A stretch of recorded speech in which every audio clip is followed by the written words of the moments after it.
పరిశుద్ధుడు కృపగలిగిన స్వామి, ఇంతవరకు ఈ కార్యక్రమం అంతా నీ మహిమార్థంగా జరిగించినందును బట్టి నేను స్తుతిస్తున్నాము.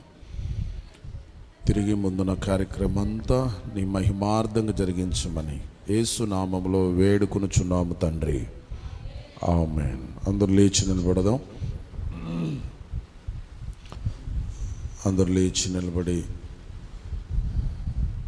దేవుడు మరలా మనకిచ్చిన మరొక మంచి శుక్రవారాన్ని బట్టి దేవుని సన్నిధానములో ఆయన సముఖమందు ప్రభువుని స్తుతించండి. అందరూ ఒక్కసారి హల్లెలూయా చెప్దాం. అందరూ స్వరమెత్తి. ఇంతవరకు మీరు అనేక విషయాల కొరకు ప్రార్థన చేసుకున్నారు. మీరు చేసిన ప్రార్థనలో దేవుడు విన్నాడని మీరు నమ్మి, దేవుడు విని మీ పట్ల చేసిన కార్యాలను బట్టి హృదయపూర్వకంగా ప్రభుని స్తుతించండి.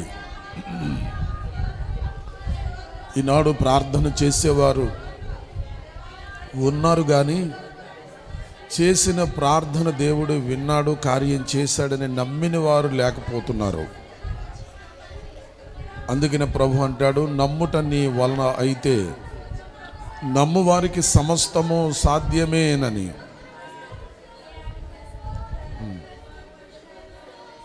హల్లెలూయా, హల్లెలూయా, స్తోత్రం.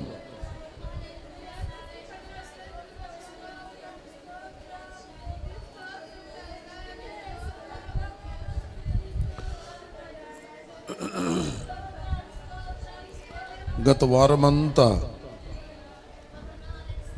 పరిశుద్ధ వారము ప్రార్థనలు అనేకమైన విషయాల్లో ప్రార్థన చేశాం. చేసిన ప్రార్థనలకు ప్రతిఫలము దేవుడిచ్చాడని నమ్ముదాం. వాటితో పాటే 19వ వార్షికోత్సవ సభలను గూర్చి, వాటి అవసరాలను గూర్చి, వాటి యొక్క పనులను గూర్చి ఒక మాట ప్రార్థన చేద్దాం.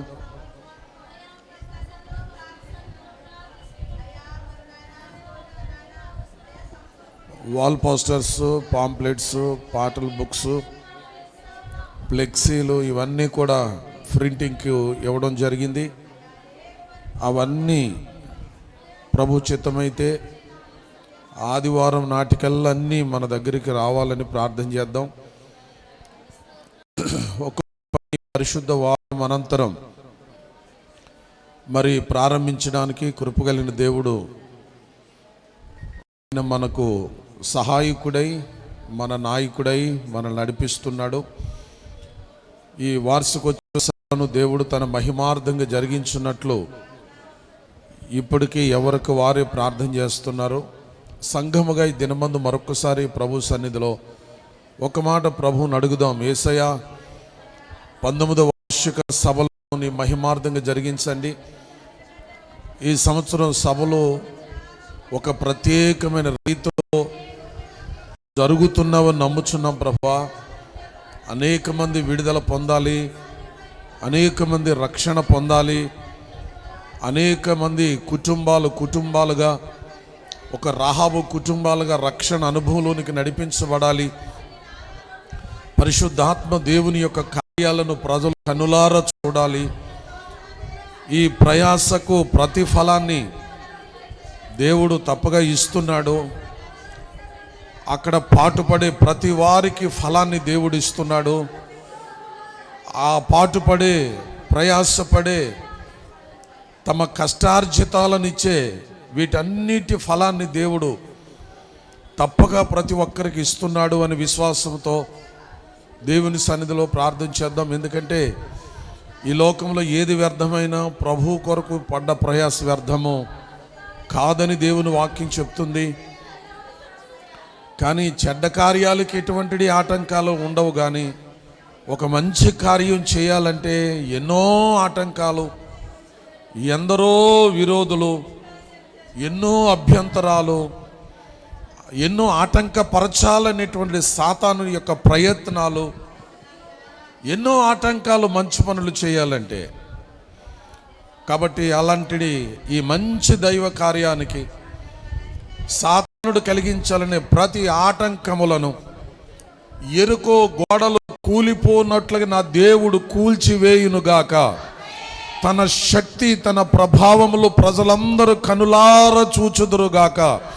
అలాంటి ఆత్మ అభిషేకము వర్షము వలె ప్రజలపై కురియునుగాక. గ్లోరీ, హల్లెలూయా, హల్లెలూయా, హల్లెలూయా, హల్లెలూయా, హల్లెలూయా. సంఘం బిడ్డలందరూ క్షేమాభివృద్ధి కొరకు అనేక నూతన కుటుంబాలు దేవుని సన్నిధికి నడిపించాలని ప్రార్థన చేస్తున్నాం. ప్రభు, అనేక నూతన కుటుంబాలను మీ సన్నిధికి నడిపించండి. సంఘానికి వచ్చే ప్రతి కుటుంబాలను దేవుడు మంచి ఆయుష్ ఆరోగ్యములు ఇచ్చి వారి కుటుంబాలను సమృద్ధి అయిన దీవెనతో నింపునుగాక అని ప్రార్థన చేస్తున్నాం. దేవుడు మరొక్కసారి ఆ దీవెన నీ ప్రజలపైకి కురిపించుదురుగాక. ప్రభు, ఈ ప్రార్థన ఆలకించడం నమ్మిన వారందరూ స్తుతి చెల్లించండి. హల్లెలూయా. మన కుటుంబాలను ఆశీర్వదించే దేవుని స్తుతించండి. అనేక నూతన కుటుంబాలను నడిపించుచున్న ప్రభువుకి కృతజ్ఞత స్తుతి యాగము చెల్లిందాం. స్తోత్రం, స్తోత్రం, స్తోత్రం. హల్లెలూయా, హల్లెలూయా, హల్లెలూయా, హల్లెలూయా, హల్లెలూయా. అలాగనే సహోదరి సూర్యకుమార్ గారు మన మధ్యలో ఉన్నారు. మరి తనకు క్యాన్సర్ ఎఫెక్ట్ అయిందని మరి కీమో ఇస్తున్నారు, రేడియేషన్ పెడుతూ ఉన్నారు. మరి గత పరిశుద్ధ వారంలో కూడా తన కొరకు ప్రార్థన చేసాం. ఈ సమయంలో వారు మన మధ్యలో ఉన్నారు, వారి కొరకు ప్రార్థన చేద్దాం. అలాగే విజయశ్రీ గారు కుమార్తె సుభాష్నికి మరి డెలివరీ అయింది, ఆపరేషన్ చేసి మరి బిడ్డను తీశారు, హాస్పిటల్లో ఉన్నారు. సుభాష్నికి దేవుడు మంచి ఆరోగ్య స్వస్థత ఇచ్చినట్లు, త్వరగా మరి ఆ బిడ్డ రికవర్ అయినట్లుగా ఒకసారి అందరూ చేతులైతే ప్రార్థన చేద్దాం. సూర్యకుమార్ కొరకు, సుభాషిని కొరకు. ప్రభా, సూర్యకుమార్ గారిని మీ సన్నిధిలో జ్ఞాపం చేసుకుంటున్నామయ్యా. నీవు ఉన్నది లేనట్టు, లేనిది ఉన్నట్టు చేసే శక్తివంతుడైన దేవుడో, ఎందరో క్యాన్సర్ రోగులను బాగు చేసిన శక్తివంతుడో నైనా 4th స్టేజీలో 5th స్టేజీలో ఉన్న క్యాన్సర్ రోగులను బాగు చేసిన గొప్ప దేవుడు అయ్యా. ఇదిగో ఈ సమయంలో ఈ స్థలంలో ఉన్న సూర్యకుమారుని మీ సన్నిధిలో ఒక్కసారి జ్ఞాపం చేసుకోండి. ఆ బిడ్డకు నీవు తోడుగా ఉన్నావని, ప్రార్థన పరిస్థితులను మారుస్తుందని విశ్వాసాన్ని, ఒక అద్భుతమైనటువంటి నిరీక్షణను ఈ దినమందు నీ సన్నిధిలో కలిగి ఉండునుగాక. ఆ బిడ్డ యొక్క పైన రక్తధారలను ప్రోక్షించి, ఆ క్యాన్సర్ ఉన్నటువంటి ఆ గాయముపై నీ రక్తాన్ని ప్రోక్షించి, ఆ క్యాన్సర్ క్రిములన్నీ యేసు రక్తములు కొట్టివేయబడునుగాక.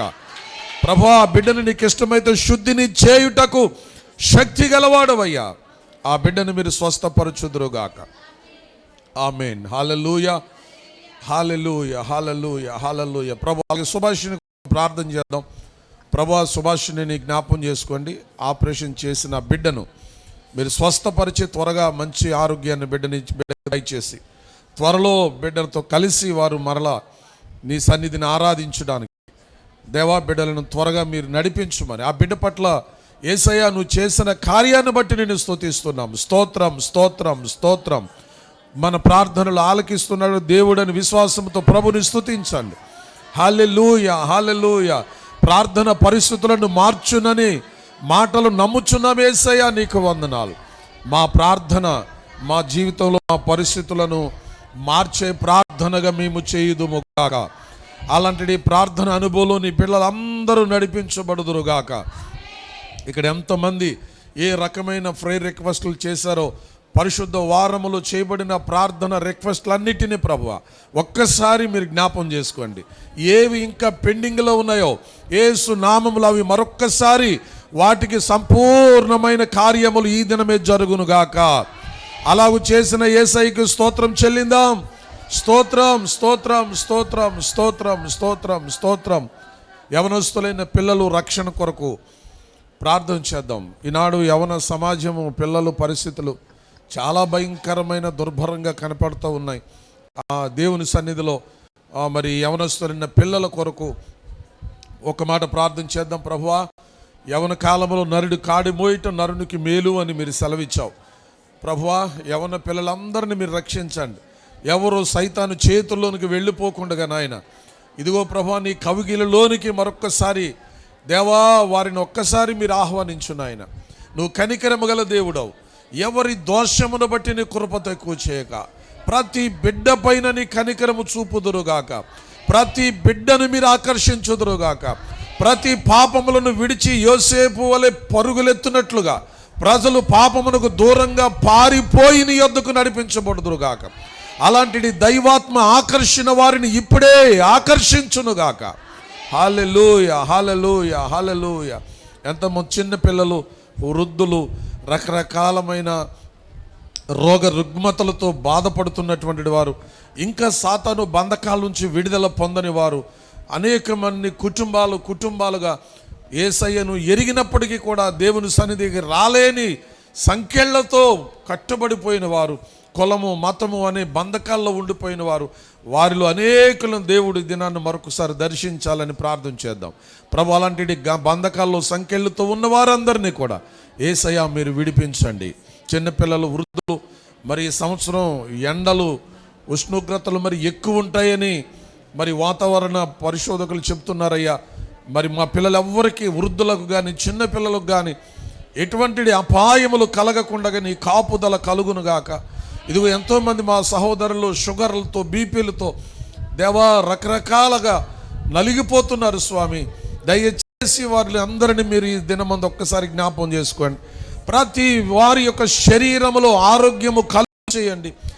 ఆయన రెక్కల క్రింద, ఆయన నీతి సూర్యుడు గనక ఆయన రెక్కల క్రింద మనకు ఆరోగ్యము కలుగుచున్నదని వ్రాయబడినట్లుగా, ప్రభువా నీతి సూర్యుడా, నీ రెక్కల క్రింద ఆరోగ్యము నీ బిడ్డలైన వారు అందరికీ కలుగునుగాక. ఇదిగో ఆయా దేశాల్లో, ఆయా ప్రాంతాల్లో ఉన్న మా సహోదరులు ఎంతోమంది ప్రభువా నీ వాక్యము కొరకు ఎదురు చూస్తున్నారు నాయన. వారు కలిగిన పనులలో, ఒత్తిడిలో, ఆర్థిక సంబంధమైన ఇబ్బందులలో దేవా నలిగిపోతున్న నీ బిడ్డలను జ్ఞాపకం చేసుకోండి. ప్రతి ఒక్కరిని ఈ దినమందు మరొకసారి దర్శించు నాయన. నీతిగల నా నోటి మాట బయలుదేరుచున్నది, అది ఎన్నటికీ వ్యర్థము కాదని వాగ్దానం చేశావు. ఆ ఎన్నటికీ వ్యర్థము కాని ఆ వాక్కును ఇప్పుడే మీరు విడుదల చేసి భూది గంతాల వరకు ఈ మాటలు వినే ప్రతి ఒక్కరిని తాకునుగాక, వారిని విడిపించునుగాక, వారిని శక్తివంతులుగా చేయునుగాక, వారిని బలపరచునుగాక, నమ్మిన ప్రతి వారి జీవితంలో నిరీక్షణను కలుగ చేయునుగాక, సాతాను శక్తుల నుండి విడిపించునుగాక, దుష్టుని బంధకాలు తెగిపోవునుగాక, ఇప్పుడే వీరి శరీరాల్లోనికి ఆరోగ్యమును కలుగు చేయునుగాక. గ్లోరీ, హల్లెలూయా. ఆయన చేసిన మహిమగల కార్యాలను బట్టి యేసయ్యకు స్తుతి చెల్లిందా? అందరూ స్వరాలు ఎత్తి హల్లెలూయా, హల్లెలూయా, హల్లెలూయా, హల్లెలూయా, హల్లెలూయా. యేసయ్యా నీకే మహిమ, ఘనత, కీర్తి, ప్రభావములు కలుగునుగాక. నాయన, ఎందుకు పనికిరాని మా జీవితాల్లో మా ప్రార్థనలకు కూడా ప్రతిఫలాలు ఇస్తే మమ్మల్ని నడిపించుచున్న దైవమా, నీకే కృతజ్ఞతలు చెల్లిస్తున్నాను. ఈ దినమందు ఈ శుక్రవారపు ఆరాధనలో పాలు పొందిన ప్రతి ఒక్కరిని నీ కృపా హస్తాలకు అప్పగించుకుంటున్నాను. పరిశుద్ధాత్ముడా, నీ నామమునకే మహిమ కలుగునుగాక, నీ నామమునకే ఘనత, కీర్తి, ప్రభావములు కలుగునుగాకని ప్రార్థన చేద్దాం. హల్లెలూయా, హల్లెలూయా. మరొక చిన్న రిక్వెస్ట్ ఏంటంటే, ఎర్రవారంలో మరి యేసుదాసు అలాగే శైలజ వాళ్ళు ఒక మందిరం కట్టడానికి మరి ప్రభు సన్నిధిలో ప్రార్థన చేస్తున్నారు. త్వరలో ఆ మందిర నిర్మాణం జరగాలని ప్రార్థన చేస్తున్నాం. మనం కూడా ఒక్కసారి ప్రభు ఒక అద్భుతమైన కార్యం మరి ఎర్రవారంలో మరి సహోదరులు చేతులు దేవుడు బలపరచాలని, ఒక చక్కని మందిరాన్ని దేవుడు కట్టడానికి పరిస్థితులన్నిటినీ, అనేక అభ్యంతరాలు అక్కడ ఎదురైన, ఎన్నో ఆటంకాలు సాతానుడు కలిగించాలనుకునేవాడు, వాడు అంత మరి అసూయపరుడు గనుక ఎటువంటి ఆటంకం అక్కడ కట్టబోయే మందిరానికి కలగకుండా ప్రభు తన చిత్తానుసారమైన సహాయము కలుగునట్టు ఒక్క మాట అందరూ చిన్న ప్రార్థన, వారి యొక్క మందిరం కొరకు ప్రార్థన చేద్దాం. ప్రభువా, ఇదిగో నీ బిడ్డలు తలంచిన ఆ మందిర నిర్మాణం కొరకే ప్రార్థన చేస్తున్నాం. ఒక అద్భుతమైన మీ సహాయము కలుగునుగాక. ఆ మందిరం ఎలాగో కట్టాలో ప్రభువా, మరి కొండ మీద గుడారము యొక్క నమూనా చొప్పున మోషే ప్రత్యక్షపు గుడారము కట్టినట్లుగా దైవికమైన ఆలోచన, తలంపులు, పవిత్రమైన తలంపులు నీ బిడ్డల జీవితంలో మీరు కలుగు చేయండి ఆయన. ఆ మందిరానికి కావలసిన సహాయము దయచేయండి. శత్రు ఆటంకాలను యేసు నామములో కొట్టివేస్తున్నాను. ఒక అద్భుతమైన నిర్మాణం యేసు నామములో కలుగునుగాక. దానికి విరోధంగా నిలబడిన దుర్గములు కూలిపోవునుగాక. పరిశుద్ధాత్మ కుమ్మరింపు ఆ స్థలములో కలుగునుగాక. విస్తారమైన ప్రజలు ఆ స్థలములో ప్రభుని ఆరాధించుదురుగాక. అలాంటి కార్యం చేసిన యేసయ్యకు స్తోత్రం చెప్దాం. స్తోత్రం, స్తోత్రం. హల్లెలూయా, హల్లెలూయా, హల్లెలూయా, హల్లెలూయా, హల్లెలూయా, హల్లెలూయా, హల్లెలూయా, హల్లెలూయా. మన ప్రార్థనలు ఆలకించిన దేవుణ్ణి ఆరాధిస్తూ దేవుని వాక్యము కొరకు మనము ప్రభు సన్నిధిలో ఎదురు చూద్దాం. ఓటికుండ వంటి వాడను, దుమ్ము ధూళి వంటి వాడను అనే పాట పాడుతూ ప్రభుని మహిమపరుచుకుందాం. నా మొరను ఆలకించి నన్ను విడిపించితివి, నీ ఆశ్రయపురములోన నన్ను ఉంచితివి. కృపా, ఇది నీ కృపా, కృపా యేసు నీ కృపా.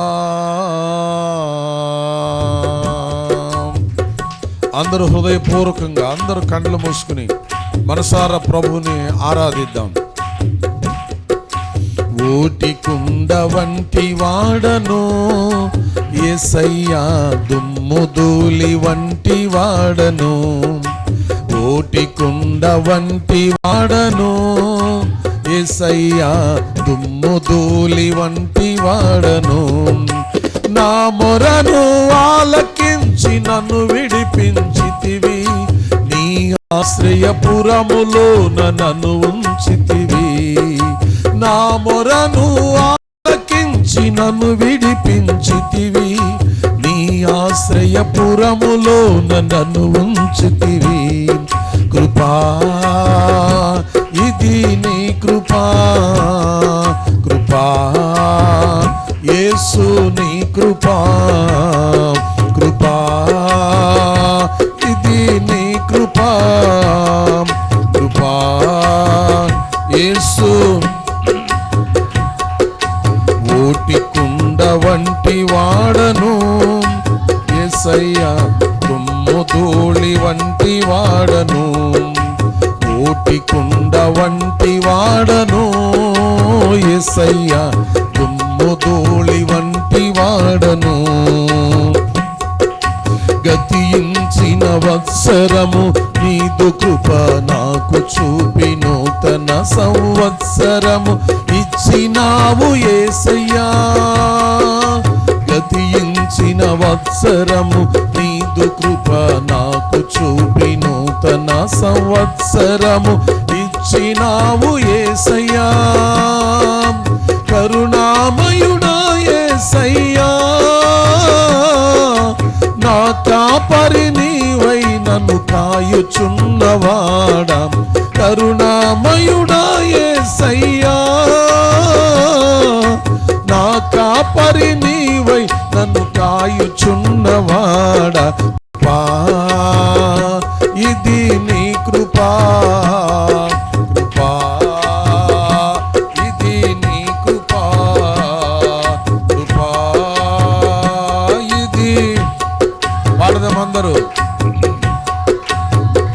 యేసు నీ కృపా, ఓటికుండ వంటి వాడను యేసయ్యా, దుమ్ము ధూళి వంటి వాడను. ఓటికుండ వంటి వాడను యేసయ్యా, దుమ్ము ధూళి. అన్నిటిలో 10వ వంతు అబ్రహాము ఇచ్చినాడు, ఆ మెల్కి సెదకు మహోన్నతుడగు దేవుడు. అన్నిటిలో 10వ వంతు అబ్రహాము ఇచ్చినాడు, ఆ మెల్కి సెదకు మహోన్నతుడగు దేవుడు. అందరిలో అతి శ్రేష్ఠుడా, నా ప్రధాన యాజకుడా, నన్ను ఏలువాడా. అందరిలో అతి శ్రేష్ఠుడా, నా ప్రధాన యాజకుడా, నన్ను ఏలువాడా. కృపా, కృపా కృపా ఇది కృపా ఇది నీ కృపా కృపా యేసు నీ కృపా కోటి కుండ వంటి వాడను యేసయ్యా దుమ్ము ధూళి వంటి వాడను కోటి కుండ దుమ్ము ధూళి వంటి వాడను రక్షకుడా నాకు బదులు శిక్ష అనుభవించినావు సిలువ పైన దెబ్బలచే సొమ్మసిల్లితివి నాకై రక్షకుడా నాకు బదులు శిక్షననుభవించినావు సిలువ పైన దెబ్బలచే సొమ్మసిల్లితివి నాకై త్యాగశీలుడా యేసయ్యా శిక్షను నాపై నుండి తొలగించిన వాడా త్యాగశీలుడా యేసయ్యా శిక్షను నాపై నుండి తొలగించిన వాడా కృపా ఇది నీ కృపా కృపా ఇది కృపా నీ కృపా కృపా యేసు నీ కృపా కోటి కుండ వంటి వాడను యేసయ్యా దుమ్ము ధూళి వంటి వాడను కోటి కుండ వంటి వాడను యేసయ్యా దుమ్ము ధూళి వంటి వాడను నా మొరను ఆలకించి నన్ను విడిపించితివి నీ ఆశ్రయపురములోన నన్ను ఉంచితివి నా మొరను ఆలకించి నన్ను విడిపించితివి నీ ఆశ్రయపురములోన నన్ను ఉంచితివి కృపా ఇది నీ కృపా కృపా ఇది నీ కృపా కృపా అందరూ యేసయ్యా ఇది కేవలం నీ కృప అని అందరూ చెప్దాం యేసు నీ కృపా కృపా ఇది నీ కృపా కృపా యేసు నీ కృపా కృపా ఇది నీ కృపా కృపా యేసు నీ కృపా యేసు నీ కృపా యేసు నీ కృపా యేసు నీ కృపా అవును ప్రియులారా ఇదంతా కేవలం ఆయన కృప ఆయన కృప లేకపోతే మనం బ్రతకలేము ఆయన కృప లేకపోతే మనము జీవించలేము అలాంటి కృప అనుగ్రహించే దేవాతి దేవుడు మన జీవితాల్లో తన శ్రేష్టమైన కార్యాన్ని జరిగించినట్లు విశ్వాసంతో నిరీక్షణతో ఆయన దివ్య సముఖమునకు వచ్చి ప్రభు పాదాలు చెంత యేసయ్యా కేవలం ఈ రోజుకి నేను బ్రతుకున్నానంటే నీ కృపే నాయనా ఇది కేవలం నీ కృపే ప్రభువా ఇది కేవలం నీ మంచితనమే నాయనా మేము నమ్మదగని వారమైనను నీవు నమ్మదగిన దేవుడివయ్యా నీ స్వభావానికి విరోధంగా మా జీవితాల్లో ఏది చేయలేని ప్రేమగల దేవుడివయ్యా నిజానికి నిన్ను మేము కలిగి ఉండుట మా ధన్యత మా భాగ్యముగా ఎంచుకొనుచున్నాం మరొకసారి దినమందు ప్రభువా నీ పాదాలు చెంతకు వచ్చిన మమ్ములను కృపతో జ్ఞాపం చేసుకోండి నాతో మా అందరితో కూడా మీరు మాట్లాడండి నీ వాక్యము ద్వారా ప్రతి సమయమందు మాతో మాట్లాడుచున్నావు అల్పుడు బలహీనుడైన నీ దాసుడను మీ సిలువు చాటున మరుగుపరచండి నాయనా మీ కృపతో మీ శక్తితో మీరు బలపరచండి దేవా అలాంటి కృప మరొకసారి మాకు ఇచ్చినందును బట్టి నిన్ను ఘనపరుస్తూ నాయనా నా నోటిని మీ బోరగా వాడుకోండి. నీకు తప్ప నాకు కానీ మరి ఎవ్వరికీ మహిమ రాకుండును గాక. మా మధ్యలో సింహాసనాసీనుడై నాయన ఎల్లప్పుడూ మా హృదయాలలో కొలువై మా ఆరాధికుడుగా మా మధ్యలో ఉందువుగాక. నీ చిత్తానికి మమ్మల్ని అప్పగించుకుంటూ యేసు నామమున వేడుకుని పొందుకొనుచున్నాము తండ్రి. ఆమేన్. అందరూ కూర్చుందాం.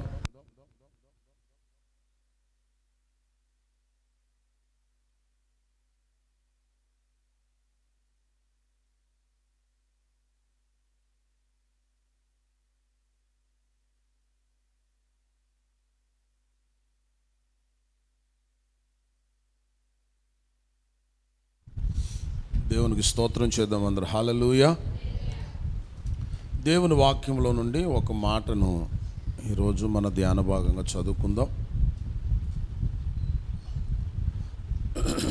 కొరింథీయులకు రాసినటువంటి పత్రిక అపోస్తలుడైన పౌలు కట్టి ఫ్యాన్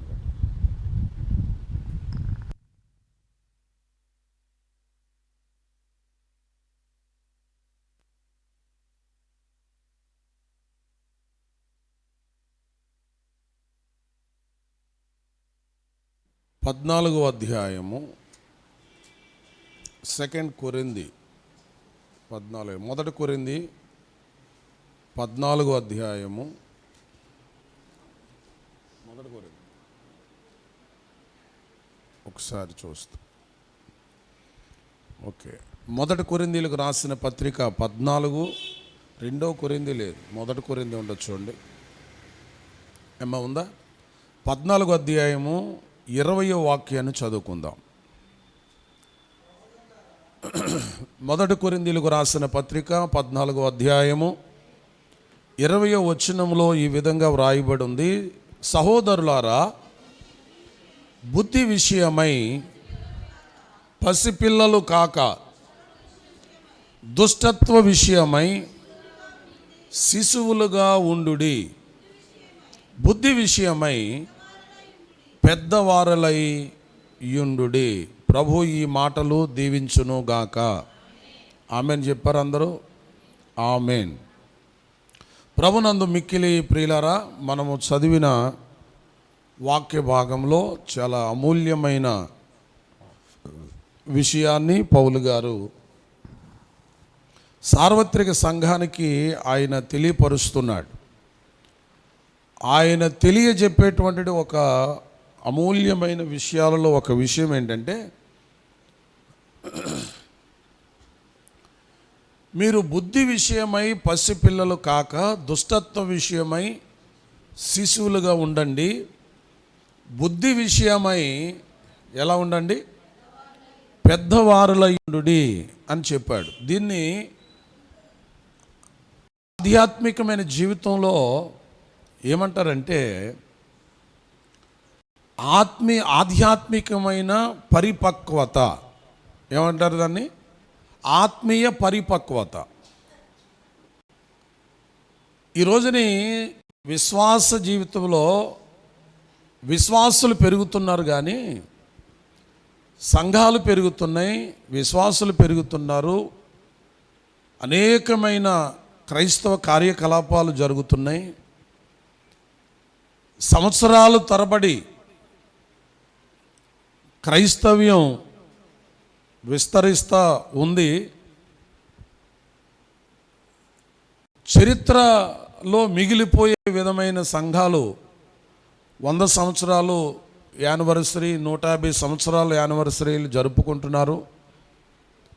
ఎన్ని యానివర్సరీలు జరుపుకుంటున్నా సంఘానికి విశ్వాస జీవితంలో ఆధ్యాత్మికమైన పరిపక్వత అనేది కొరవడింది. ఏది కావాలి? పరిపక్వత కావాలి. అదే కొరింథీయులకు రాసిన పత్రిక 13:11 పౌలు గారు చూడండి, పిల్లవాడుగా ఉన్నప్పుడు పిల్లవాని వలె మాట్లాడి తిని, పిల్లవాని వలె తలంచి తిని, పిల్లవాని వలె యోచించి తిని, ఇప్పుడు పెద్దవాడనై పిల్లవాని చేష్టలను మానివేసి తిని అని అంటాడు. ఈ రెండు రాసిన వాడు ఎవరు? పౌలు గారే. ఒక మనిషి పెద్దవాడు అవ్వాలంటే ఏమవ్వాలి? ముందు ఎవరైనా పెద్దోళ్ళుగా పుట్టిన వాళ్ళని ఎవరైనా చూసారా మీరు? పిల్లోడు అంటూ పుట్టాలంటే ఎంతోడు పుడతాడు? పెద్దోడుగా పుడతాడా? ఈ ప్రపంచంలో పెద్దోడుగా పుట్టిన చేయబడినోడు ఒకే ఒక్కడు, ఆడే మన ముసలోడు. ఎవరో? ఆదాము. ఇంకా ప్రపంచంలో ఒకేసారి కంటికి కనపడేటప్పటికి అన్నిటికీ రెడీగా ఉన్నవాడు ఎవడైనా ఉన్నాడంటే ఆ ఆదాము అన్నవాడు ఒక్కడే. ఇక తర్వాత ప్రతివాడు ఏం చేయాలా? పిల్లవాడిగానే పుట్టాలి, పెద్దవాడుగా పెరగాలి. కానీ పెద్దవాడు ఎవడు ఒక్కసారి పుట్టలేదు, పుట్టడు. చూడండి, పౌలు గారు ఏమంటాడంటే, నేను పిల్లవానిగా పుట్టి తిని, పిల్లవాడిగా పుట్టినవాడు ఏం చేస్తాడు? పిల్లోడే. ఆ పిల్లోడు కొంచెం పెరుగుతున్నా ఏ చేష్టలు చేస్తాడు? పిల్లవాడు చేష్టలు చేస్తాడు. కాబట్టి పిల్లలు ఎన్ని చేష్టలు చేసినా, మనకి ఏదో కోపం గద్దించినా, ఇంకా ఆడిని మార్చడం ప్రపంచంలో ఎవడతారో కాదు. ఎందుకని? వాడి వయసు, వాడి చేష్టలు అంతే. మనం ఏదో క్రమం పెట్టాలనుకుని మన ప్రయత్నాలు, మన ప్రయాసలే తప్ప వాడికి పెద్దవాని బుద్ధులు రావు. పెద్దవాడిలా ప్రవర్తించాలంటే ఏం చేయాలా? వాడి పెద్దవాడు అవ్వాలి. పిల్ల చేష్టలు, పెద్దవాడు అయినప్పుడు ఆటోమేటిక్గా పిల్ల చేష్టలు చేయడానికి సిగ్గు కలుగుద్ది వాడికి. ఇప్పుడు ఇక్కడ కూర్చున్న మీరు అందరూ కూడా ఒకప్పుడు పిల్లలే కదా. 1-2 టాయిలెట్స్లన్నీ బట్టల్లో పోసినోళ్ళే కదా. కానీ ఇప్పుడు ఒకవేళ అలాంటి మాట మాట్లాడుకోవాలంటే మీకు ఎంత సిగ్గు కాదా? ఇప్పుడు సిగ్గే. ఎందుకు? లేదు, పెద్దోళ్ళు అయిపోయాం. ఇప్పుడు అలాంటి పిల్ల చేష్టల గురించి మాట్లాడుకున్నా, పిల్ల చేష్టలు చెయ్యాలన్నా అది చాలా సిగ్గుకరంగా ఉంటుంది. ఎందుకంటే పెద్దవాళ్ళు అయ్యాం. ఏది చేయకూడదో, ఏది చేయాలో ఆల్రెడీ దేవుడు వివేచించేటువంటి జ్ఞానేంద్రియాలను ప్రభు ఇచ్చాడు. కాబట్టి పెద్దవాళ్ళైన తర్వాత పిల్ల చేష్టలు చేయలేము. ఒకవేళ ఎవరైనా చేస్తే ఏమంటారు? ఏంటమ్మా వయసు పెరిగింది కానీ చిన్నపిల్లల చేష్టలు ఏంటమ్మా ఈ మనిషికి మరీని అంటారు. అంటే ఆ చేష్టలు ఎప్పుడు చేయాలంటే పిల్లలుగా ఉన్నప్పుడే చేయాలి. ఒకవేళ మీరు చిన్నప్పుడు చేయలేదని పెద్ద అయిన తర్వాత చేద్దారని ప్రయత్నం చేయబోకండి. ప్రభు చెప్పిన మాట ఏంటంటే, నేను పెద్దవాడిని అయ్యాను కాబట్టి ఇప్పుడు నేను ఏ చేష్టలు చేయను? పిల్లవాని చేష్టలను చేయను. ఎందుకు పిల్లవాని చేష్టలు చేయనంటాడంటే, పెద్దవాడు అయ్యాడు అంటే పెద్ద అనే దానికి ఒక పరిపక్వత అనేది వచ్చింది. ఇది చేయకూడదు అనే పరిపక్వత వచ్చింది. మనుషులు బాహ్య సంబంధమైన జీవితంలో, బాహ్య సంబంధమైన పద్ధతిలో పరిపక్వత వచ్చి కొన్ని పనులు చేయలేని పరిస్థితుల్లో ఉన్నప్పటికీ కూడా ఆధ్యాత్మికమైన జీవితంలో ఏమి రావట్లేదు? పరిపక్వత రావట్లేదు. క్రైస్తవ సంఘానికి, విశ్వాసులకు కావలసింది ఏంటంటే ఆధ్యాత్మికమైన పరిపక్వత రావాలి. ఎప్పుడైతే ఆత్మీయ పరిపక్వత వస్తుందో అప్పుడే మనం ఎందుకు పుట్టామో, మనం ఎందుకు రక్షించబడ్డామో, తన అమూల్యమైన విలువైన రక్తాన్ని యేసయ్య మన కొరకు ఇచ్చి మనల్ని ఎందుకు కొనుక్కున్నాడో దానికి న్యాయం చేసిన వాళ్ళుగా ఉంటాం. హల్లెలూయా. అప్పుడు ఆయన కొరకు ఏదైనా చేయాలనేటువంటిది వారంగా మారతాం. ఈ ఆధ్యాత్మికమైన పరిపక్వత ఈనాడు చాలామంది క్రైస్తవులలోనికి ఇంకా ఇంకా ఇంకా రాలేదు. అందుకే ఇంకా సంఘాలైనా, విశ్వాసులైన కుటుంబాలైనా ఇంకా అంతంత మాత్రంగానే అలాగే ఉండిపోవడానికి కారణం ఏంటంటే ఆత్మీయ పరిపక్వత రాకపోవడం. స్తోత్రం చెప్పండి. ఇప్పుడు మీరు ప్రతిరోజు మీకున్న అవసరమో కష్టమో ఏదో దాని గురించి ప్రార్థన చేస్తారా చేయరా? ప్రతి దానికి ప్రార్థన చేస్తారు. కొన్ని విషయాలకు రిజల్ట్ వస్తుంది, కొన్ని విషయాలకు రిజల్ట్ రాదు. ఇలాగ అనేక విషయాలకి రిజల్ట్ రాకపోవడానికి కారణం ఏంటో తెలుసా? మన ఆత్మీయ జీవితంలో పరిపక్వత రాకపోవడమే.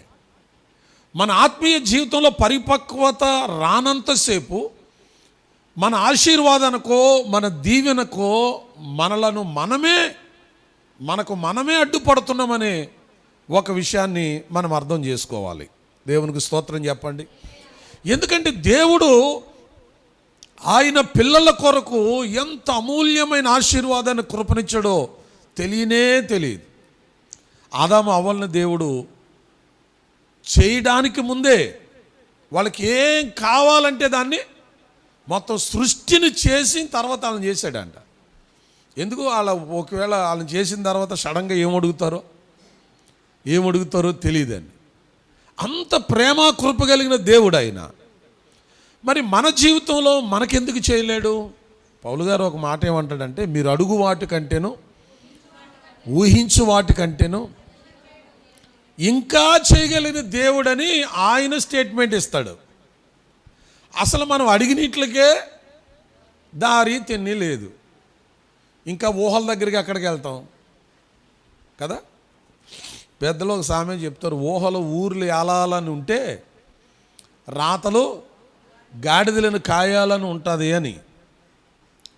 అంటే మన ఊహలు కూడా మంచి అయితే దేవుడు ఏం చేస్తాడంట, వాటిని కూడా నెరవేరుస్తాడు. అడిగేదానికి ఊహించేదానికి తేడా ఉందా లేదా? అడిగేవి 100 ఉన్నాయనుకోండి, ఊహించే ఎన్ని ఉంటాయి? అడిగేవి 100 ఉన్నాయనుకోండి, ఊహించే ఎన్ని ఉంటాయి? వేలలోనో లక్షల్లోనూ ఉంటాయి. అడిగే వాటిల్లో అరాకొరా కూడా పొందలేని జీవితంలో మనం ఉన్నాం. కానీ దేవుడు ఏమంటాడంటే, అడుగు వాటికంటేనో ఊహించు వాటికంటేనో అత్యధికంగా దేవుడు ఊహించిన దానికంటే అవతలకెళ్ళి దేవుడు చేస్తాడండి. కానీ అది ఇప్పుడు జరుగుద్దంటే మన జీవితంలో ఆధ్యాత్మికమైన పరిపక్వత ఎప్పుడైతే వస్తుందో అప్పుడే వాటన్నిటిని కూడా మనం అందుకోవడానికి అవకాశము ఉన్నది. గట్టిగా స్తోత్రం చెప్పండి. ఎప్పుడు అందుకోగలం? ఇందుగా అక్కడ పౌలు గారు ఏం చెప్తున్నాడంటే, మీరు బుద్ధి విషయమై పిల్లలుగా ఉండొద్దు.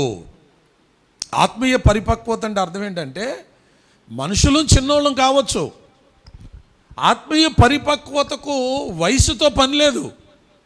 అర్థమైందా? వయసుతో పని లేదు. దేంతో పని? కేవలం బుద్ధి. దీనికి కావలసింది ఏంటంటే బుద్ధి, దీనికి టార్గెటే బుద్ధి. వయసుతో పని లేదు. చూడండి, ఒక్కొక్కరు పిల్లలు చాలా కొంచెమే ఉంటారు, వాళ్ళ మాటలో వాళ్ళ చేష్టలో చూసిన వాళ్ళకి అదిరిపోయేలాగా ఉంటాయి కదా. ఒక్కొక్కరు మనుషులు మొత్తం అయిపోద్ది, సర్వీస్ అయిపోద్ది, కానీ ఏం చేస్తారో కూడా వాళ్ళకే తెలియదు. అంటే అర్థం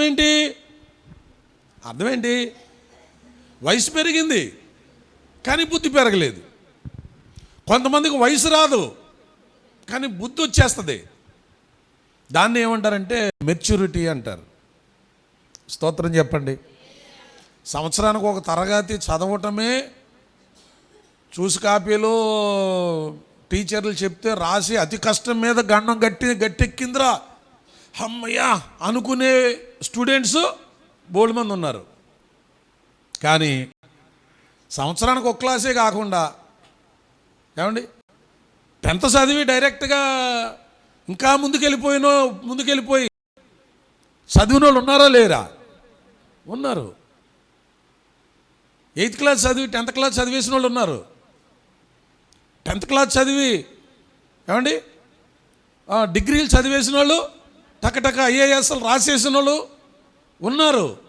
ఎక్కడొచ్చింది వాళ్ళకి అసలు ఆ తెలివి? ఎక్కడొచ్చింది తెలివి? అదే పరిపక్వత అంటే. ఆ పరిపక్వత ఉండడానికి వయసుతో వయసుతో పని లేదు. ఏముండాలి?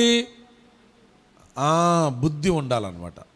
పౌలు గారు అదే అంటాడు, మీరు బుద్ధి విషయమై పసిపిల్లలుగా ఉండొద్దు, తెలియనట్టుగా ఉండొద్దు. మీరు పిల్లలుగా ఎక్కడ కనపడాలంటే దుష్టత్వ విషయంలో, పాపము విషయంలో, లోకము విషయంలో మీరు ఎలా ఉండాలి? శిశువులుగా, చిన్న పిల్లలుగా, ఏమీ తెలియని వారుగా ఉండండి. కానీ బుద్ధి విషయంలో ఎలా ఉండండి? మీరు పెద్దవారుగా ఉండండి. ఎందుకు బుద్ధి విషయంలో పెద్దవారుగా ఉండాలి అని పౌలు గారు చెప్తున్నాడంటే, ఇప్పటికే మనకి చాలా వయసు వచ్చేసింది. మనం ఆ లెక్కలు వేసుకోం, కానీ ఆ లెక్కలు వేసుకుంటే మనం చాలా ఆలోచింపజేస్తుంది. మీకు ఒక చిన్న ఉదాహరణ జ్ఞాపకం చేస్తాను. మోషే తర్వాత ఇశ్రాయేలు నడిపించడానికి దేవుడు యెహోషువను ఏర్పాటు చేశాడు. యెహోషువను ఏర్పాటు చేసిన తర్వాత యెహోషువ ఎన్నో అద్భుతమైన యుద్ధాలు చేశాడు. చేసేవాడికి ముసలోడు అయిపోయాడు. ముసలోడు అవుతాం అమ్మా, ఎప్పుడు ఇలాగే ఉంటాం కదా, ముసలోళ్ళం అయిపోతాం. పాపం ఈయనకి ఏదో కొంచెం కాస్త కోస్త తృప్తి ఉంది. ఏమని? నేనేదో నాకు అప్పగించిన పనినో నేనేదో బాగానే చేశాను అని ఏదో కొంచెం తృప్తి ఉంది మనోడికి. ఒకరోజు యెహోషువతో దేవుడు మాట్లాడతాడు. యెహోషువ గ్రంథం 13వ అధ్యాయంలో, యెహోషువ గ్రంథము 13వ అధ్యాయము చూడండి ఒకసారి. మొదటి వాక్యం 13:1. యెహోషువ బహుదినములు గడిచిన వృద్ధుడు కాగా, చూడండి, యెహోవా అతనికి ఇలాగున సెలవిచ్చెను. ఏమి సెలవిచ్చాడంట?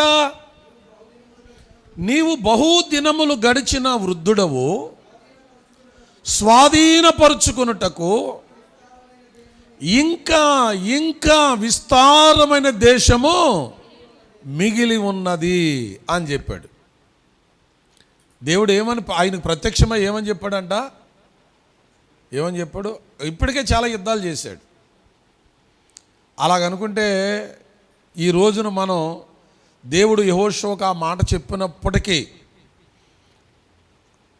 ఆయనకి మరలా ఆయన చెప్పే దానిని మనం ఊహించుకుంటే అసలు మనం ఎక్కడున్నామో మనకు అర్థం కాదు. అప్పటికే కదా యెహోషువ చేసిన యుద్ధాలు అద్భుతమైన యుద్ధాలు జరిగినాయి. సూర్య చంద్ర నక్షత్రాలను ఆపిన సందర్భాలు ఆయన జీవితంలో సంభవించినాయి. అలాంటి వాడితోటి దేవుడు అంటాడు, నువ్వు చాలా బహుదినములు గడిచిన వృద్ధుడవు, నీవు స్వాధీనపరుచుకొనుటకు ఇంకా విస్తారమైన దేశము మిగిలే ఉంది అన్నాడు. ఇంకా ఈయన గమ్యం కొంచెం కూడా అవలా, ముసలోడు అయిపోయాడు. ఇంకా ఇంకా చాలా ఉందన్నాడు. ఇప్పుడు చాలా ఉన్న దేశాన్ని ఇతడు స్వతంత్రించుకోవాలంటే, ఆక్వే చేసుకోవాలంటే ఏం చేయాలి? ఇంకా చాలా యుద్ధం చేయాలి. ఇప్పటికే అలసిపోయాడు, వృద్ధత్వంలోనికి వచ్చేసాడు. మరి మిగిలిందే అంతా ఎవడు స్వాధీనం చేస్తాడు? దేవుని కోసం ఇప్పుడు దాన్ని ఏం చేయాలి? ఆ మిగిలి ఉన్న దేశాన్ని కూడా స్వాధీనం చేసుకోవాలి. దేవునికి స్తోత్రం. ఇప్పుడు ఆధ్యాత్మికమైన జీవితంలో ఇప్పుడు మన తరంలో మనం కూడా ఎంతో పరిచర్య విస్తరిస్తున్నప్పటికీ కూడా ఈ రోజుకి మనం ఏదో ఒక సందర్భంగా ఉన్నా లేకపోయినా స్వార్థను ప్రకటించడానికి మీటింగ్స్ లాంటివి పెట్టడానికి గల కారణం ఏంటి? దేవుని కొరకు మనం సంపాదించవలసినటువంటి పని ఇంకా చాలా ఉంది. ఏదో ఒక రకంగా మనం సంపాదించాలి. ఏం సంపాదించాలి? ఆత్మలను మరింత పరిపక్వతలోనికి నడిపించాలి. ఇప్పుడు మనుషులు మందిరాలకు వస్తున్నారు, మనుషులు యేసుప్రభు దేవుడని ఆరాధిస్తున్నారు, కానీ ఇంకా మనుషుల్లో ఏం రాలేదు? ఆధ్యాత్మికమైన పరిపక్వత రాలేదు. ఎంత వెనకబడిపోయి ఉన్నామో భౌతికమైన కొన్ని పోలికలు నేను మీకు జ్ఞాపకం చేస్తాను. ఒకసారి దీన్ని బట్టి మనం ఎక్కడున్నామో ఆలోచించండి. ఉదాహరణకి కమ్యూనిజం అనేది ఒకటి ఉంది. కమ్యూనిజం కదా, చాలా చిన్నగా ప్రారంభమైంది. కమ్యూనిస్ట్ పార్టీ అంటే మీకు బాగా తెలుస్తుంది. కమ్యూనిస్ట్ పార్టీ చిన్నగా ప్రారంభమైన ఆ కమ్యూనిజం ఏదైతే ఉందో ఈ రోజుని కొన్ని దేశాలను పాలిస్తుంది. టెర్రరిజం అనేది ఒకటి వచ్చింది. టెర్రరిజం అసలు ఇప్పుడు టెర్రరిస్టుల పేరు చేస్తే ప్రభుత్వాలు ఏమైపోతున్నాయి? ఎవరు భయపడాలి? ప్రభుత్వానికి ఎవడన్నా తిరుగుబాటుదారుడో టెర్రరిస్ట్ అంటే భయపడిపోవాలి, ఎక్కడ కాల్ చేస్తారు అని. ఇప్పుడు ఎవరు భయపడవలసిన పరిస్థితి వచ్చేసింది. టెర్రరిజం విస్తరించిపోయింది. ఇప్పుడు దేశం మీద అటాక్ చేస్తే ప్రభుత్వాలని టెర్రరిస్టులే ఆక్వే చేసేసుకున్నారు. మనం జరిగింది కదా, ఎక్కడది? ఆఫ్ఘనిస్తాన్ ఉంది. ఏం చేశారు? ఆక్వే చేసుకున్నారా లేదా? ఆక్వే చేసుకున్నారు. ఐఎస్ అనేది ఒకటి వచ్చింది. ఐఎస్ అనేది ఒకటి వచ్చింది. ఐసిసి ఏమండి, ఐసిస్ అనేది ఒక టెర్రరిజం ఒక గుంపు వచ్చింది. ఐసిస్ అనేది దానికి దేశాలు భయపడిపోయిన పరిస్థితులు వచ్చినాయి. హల్లెలూయా. మన దేశం కాడికి వస్తే దాదాపుగా నా చిన్న వయసులో ఎలక్షన్ అనేది నాకు తెలిసినప్పటికీ భారతదేశంలో బీజేపీ అనేది ఎంత ఉండేదో తెలుసా మీకు? ఎక్కడో దాని పేరు తెలియదు. ఎక్కడో 1 సీటు 2 సీట్లు వచ్చాయి, 1-2 సీట్లు. అలాంటిది ఇప్పుడు దేశాన్ని పాలిస్తుందండి, భారతదేశాన్ని. వాళ్ళు ఇప్పుడు దాన్ని పక్కన పెట్టాలని ఎన్నో కూటమిలు ఎన్నో ప్రయత్నాలు చేస్తున్నారు, వారి వల్ల అవ్వట్లేదు. ఇంత విస్తారంగా ఒక 30-40 సంవత్సరాల కాలంలోనే దేశాన్ని వాళ్ళ గ్రిప్లోకి తీసుకున్నారు. అంతగా విస్తరించిపోయింది బీజేపీ పార్టీ. అసలు ఇక వచ్చే రోజుల్లో వాళ్ళు ఎజెండాను చూస్తే ప్రభుత్వాలు ప్రజలు భయపడవలసిన పరిస్థితి. ఏకపక్ష నిర్ణయాలు. ఇంత 30-40 సంవత్సరాల్లోనే ఇంతగా వాళ్ళు దేశాలను ఆక్వే చేసేసుకుంటున్నారే. క్రైస్తవ్యం అనేది ఎప్పుడొచ్చింది? బైబిల్కి ఉన్న హిస్టరీ ఎంత? యేసు ప్రభు భూమి మీదకి వచ్చి ఎంతకాలం అయింది? ఎన్ని అద్భుతాలు జరిగినాయి. ఈ రోజుకి ఆయన జనన మరణ పునరుత్థానాలను గూర్చినటువంటి ఇవన్నీ ప్రజలందరూ కళ్ళారా చూస్తున్నారు. ప్రభుత్వాలు అంగీకరించినాయి. అబ్బో ఈయన గొప్ప దేవుడు అనుకుని మనందరం ఇలాగ దేవుని ఆరాధిస్తున్నాం. కానీ ప్రజలు ప్రభుత్వాలు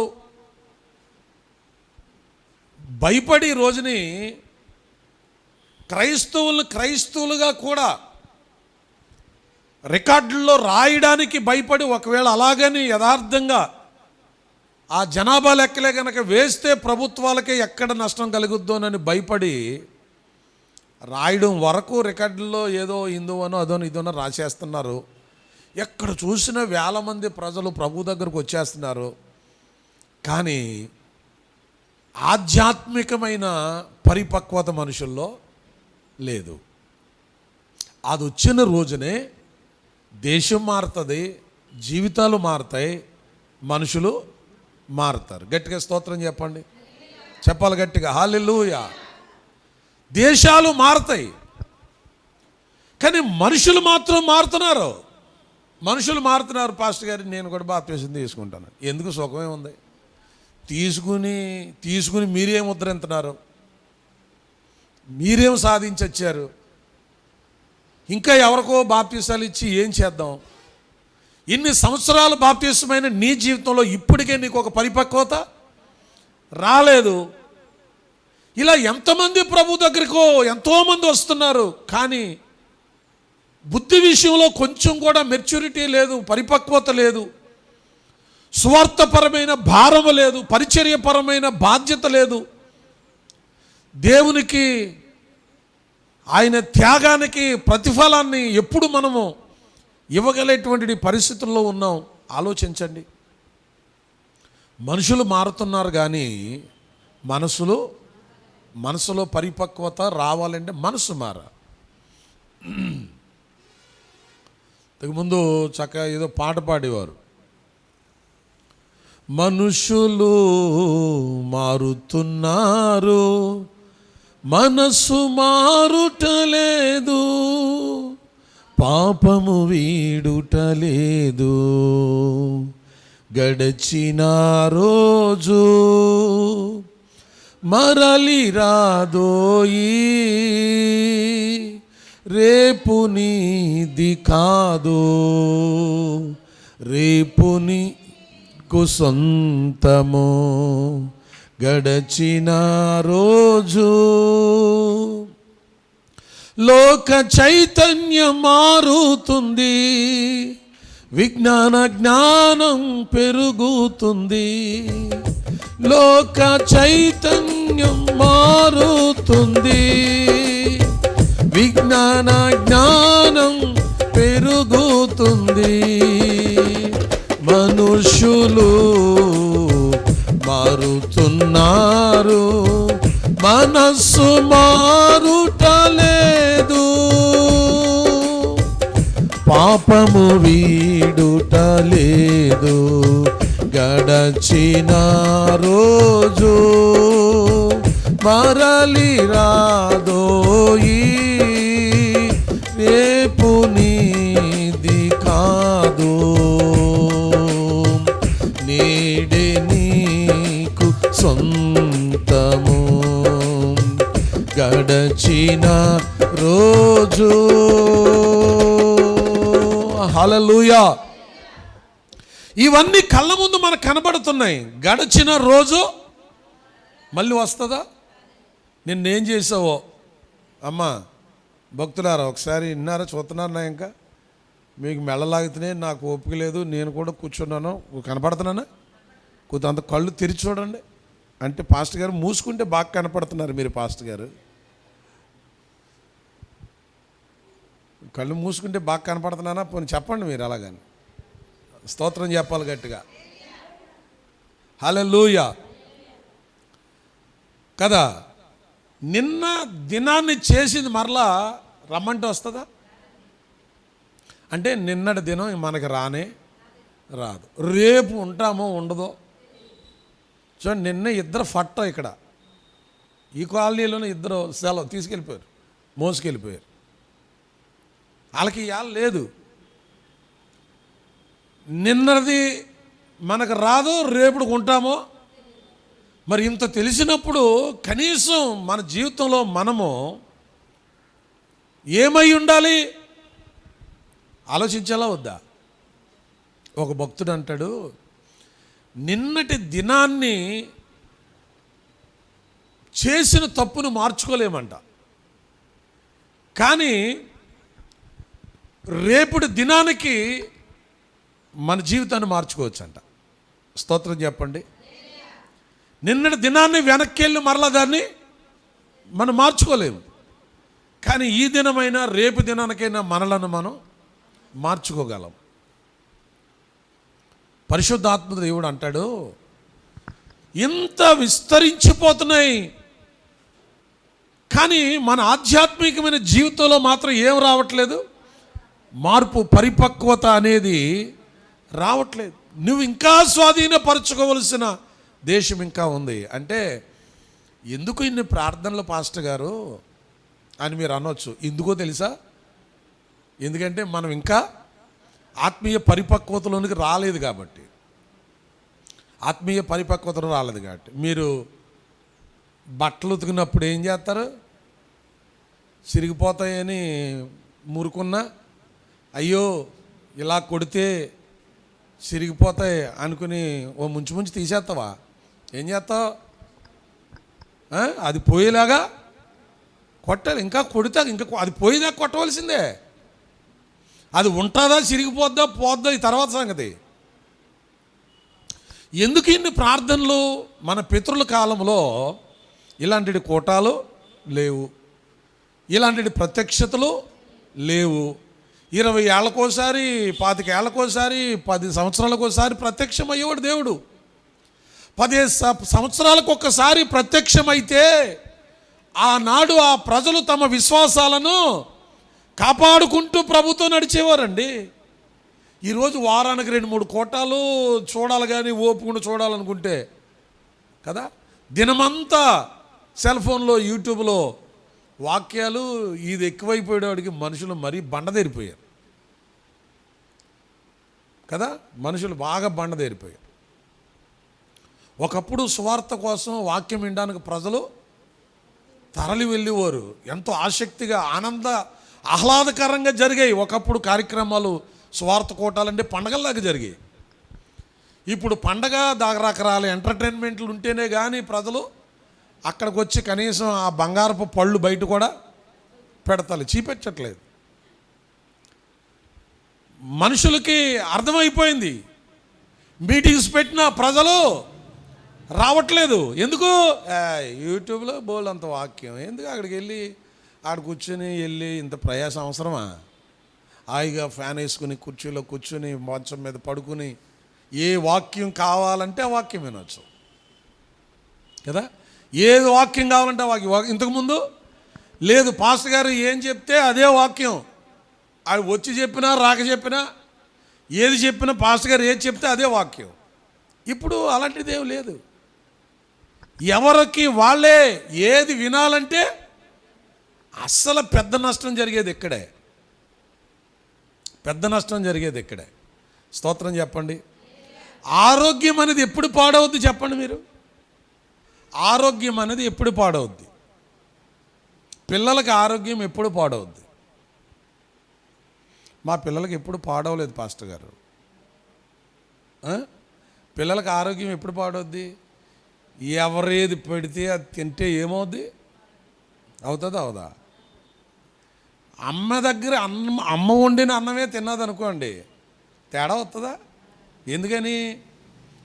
ఆ బిడ్డకు ఏ ఆహారం అవసరమో తల్లి ఆ ఆహారం బిడ్డకి సెట్ అయిపోద్ది. కానీ ఏది పడితే అది, మరీ బళ్ళు మీద చెత్త తినటం వచ్చాకే కదా. అమ్మోళ్ళు వండిన అన్నం తినేవాళ్ళు ఎంతమంది ఉన్నారు ఈరోజు ఇళ్లలో? కానీ మీ పిల్లలు పెద్దోళ్ళు అయిపోవచ్చు, లేకపోతే ఉండొచ్చు. ఎంతమంది ఉన్నారంటారా? ఎరా వచ్చేతనో? లేదు, నీ బాధ నువ్వు పడు, నా బాధ నేను పడతాను. ఆ ఫుడ్ ఇష్టమైనట్లు ఇంట్లో ఫుడ్ ఇష్టం అవుతలేదు. స్తోత్రం చెప్పండి. విశ్వాస జీవితంలో కొంత కలుషితం కూడా ఇక్కడే వచ్చేసింది. ఏది పడితే అది విన్న కారణాలు ఆత్మీయ జీవితంలో మనుషుల్ని మరీ మోటువాళ్ళుగా మార్చేసింది. లెక్కలేని తనమో, ఆ వాక్యం పట్ల శ్రద్ధత లేకపోవడమో, ఇలాంటివి అన్నీ చోటు చేసేసుకున్నాయి. పౌలు గారు రాస్తాడు సంఘాలకి, హితబోధను అనుసరించి ప్రవర్తించమని. హితబోధ అంటే ఆరోగ్యకరమైన బోధ. ఆరోగ్యకరమైన బోధ. ఆరోగ్యకరమైన బోధ ఆత్మీయ జీవితాన్ని పరిపక్వతలోనికి నడిపిస్తుంది. మంచి ఆహారము శరీరానికి ఏ రకమైన ఇబ్బంది లేకుండా ఎలాగైతే పోషిస్తుందో, ఆత్మీయ జీవితంలో కూడా ఆరోగ్యకరమైన బోధ ఆత్మీయ పరిపక్వతలోనికి నడిపిస్తుంది మనిషిని. ఆత్మీయ పరిపక్వతలోనికి రాకపోవడానికి కారణం ఏంటంటే, ఏది పడితే ఆ చెత్త తినేయడం వల్ల ఆత్మీయ జీవితంలో విశ్వాసులు ఆత్మీయ పరిపక్వతలోనికి రాలేకపోతున్నారు. ఆ పరిపక్వతలోనికి రాలేనంత కాలం ఆశించిన ఫలితాన్ని మనము పొందలేము. గట్టిగా స్తోత్రం చెప్పండి. నేను మీకు చాలా పెద్ద మాట చెప్తాను. అప్పుడప్పుడు భయం వేస్తూ ఉంటుంది. మనం పిల్లలుగా ఉండాలని. మీరు పిల్లలు లేని పాస్టర్ గారు తాడి చెట్లాగా ఉన్నారు అంటారేమో మీరు. ఈ చెట్లాగా ఎంత ఉన్నాం అన్నది కాదు దేవుని దృష్టిలో. పేతురుని, యోహానుని వాళ్ళు ఏమన్నాడు యేసుప్రభు తెలుసా? చెప్పాలి మీరు. పిల్లలారా అన్నాడు. మనకి ఎన్ని సంవత్సరాలు వచ్చినా మన పిల్లలు మనకి పిల్లలే. తెలుసా మీకు? ఇప్పుడు మీకు ఎన్ని సంవత్సరాలు వచ్చింది? అమ్మ దగ్గరికి వెళ్ళడం అంటే, నా అమ్మోళ్ళకి వెళ్తే అసలు ఎలాగుంటుంది తెలుసా మీకు గారం? నువ్వు ఒక ఇంటికి వెళ్ళాలని, నీవు ఇద్దరు పిల్లలకి అన్నావని, నీ పిల్లలకి పెళ్ళిళ్ళు చేసావు అని కూడా మర్చిపోతాం. మీ అమ్మ దగ్గరికి వెళ్ళాడికి, ఆడికి వెళ్ళాడు గారం వచ్చేద్ది నీకు. మనం ఎంత వయసు మనకు వచ్చినా దేవుని దృష్టిలో మన అందరం పిల్లలమే. హల్లెలూయా చెప్పండి, గట్టిగా స్తోత్రం చెప్పండి. మనం అందరం కూడా దేవుని దృష్టిలో పిల్లలమే. కాబట్టి పిల్లలుగా ఉండాలి. పెద్ద మాటలు మాట్లాడకూడదని భయం వేస్తుంటుంది ఒక్కొక్కప్పుడు. పిల్లడు అయితేనే బుద్ధి విషయంలో మనం పెద్దవాళ్ళమే కదా అని ధైర్యం వస్తూ ఉంటుంది. మరి రేపు పొద్దున్న పనిష్మెంట్ ఎలాగుంటుందో మా యేసు రక్తం విజయం తర్వాత. ఇప్పుడు దేవుడు ఒక మాటను జ్ఞాపకం చేస్తాడు. అదేమనంటే యెహెజ్కేలు గ్రంథము 22వ అధ్యాయము 30వ వాక్యం.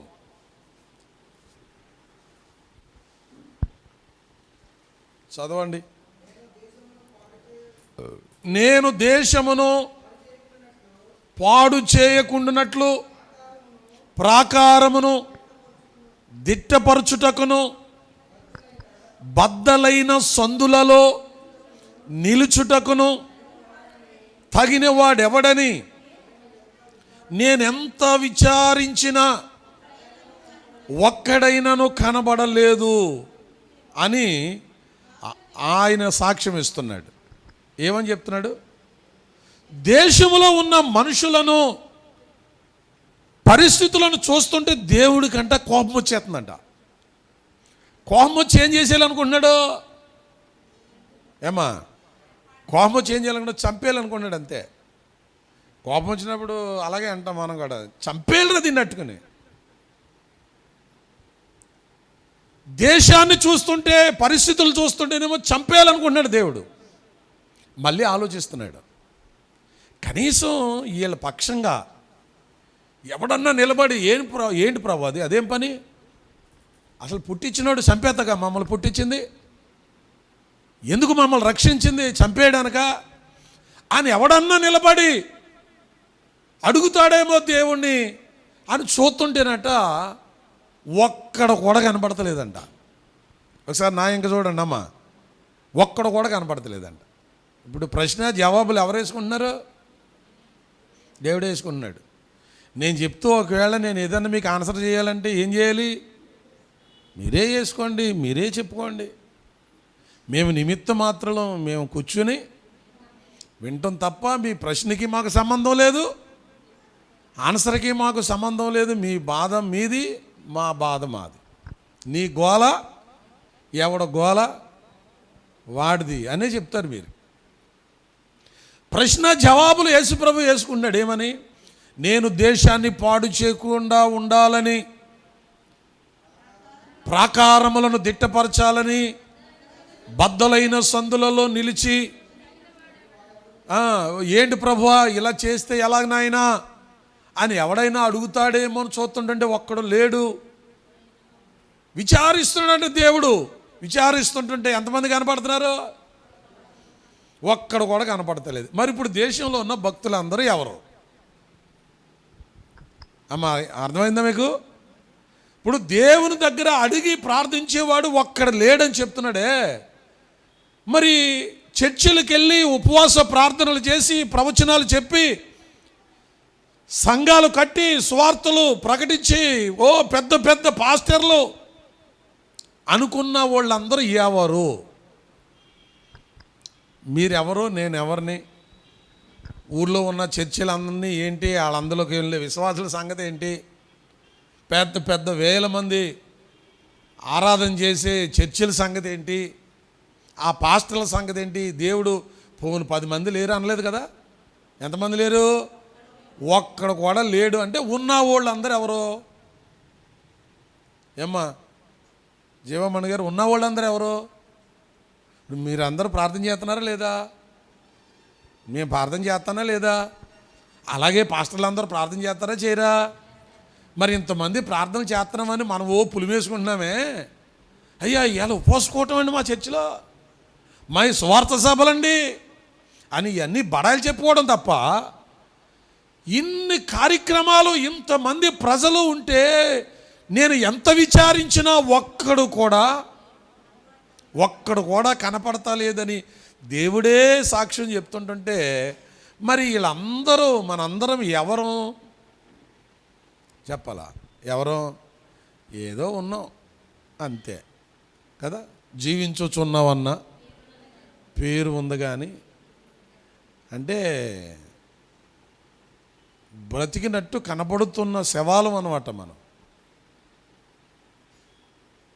మరి ఉన్న వాళ్ళందరూ ఎవరు అంటే దేవుడు అడిగేది, అందరూ ప్రార్థన చేస్తున్నారు, గోల పెట్టి ప్రార్థన చేస్తున్నారు, కానీ ఆధ్యాత్మికమైన పరిపక్వతతో దేవుని ముందు నిలబడేవారు లేరు.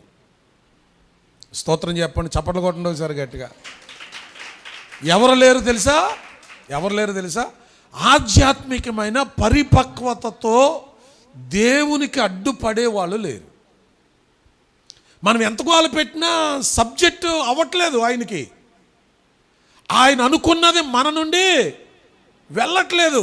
ఆయన కోరుకున్నట్టుగా, ఆయన బిడ్డలకు తగినట్లుగా ఉండాలనుకున్నట్టుగా మనం ఆయన ముందు నిలబడలేకపోతున్నాం. అదే ఆధ్యాత్మికమైన మెచ్యూరిటీ అంటే.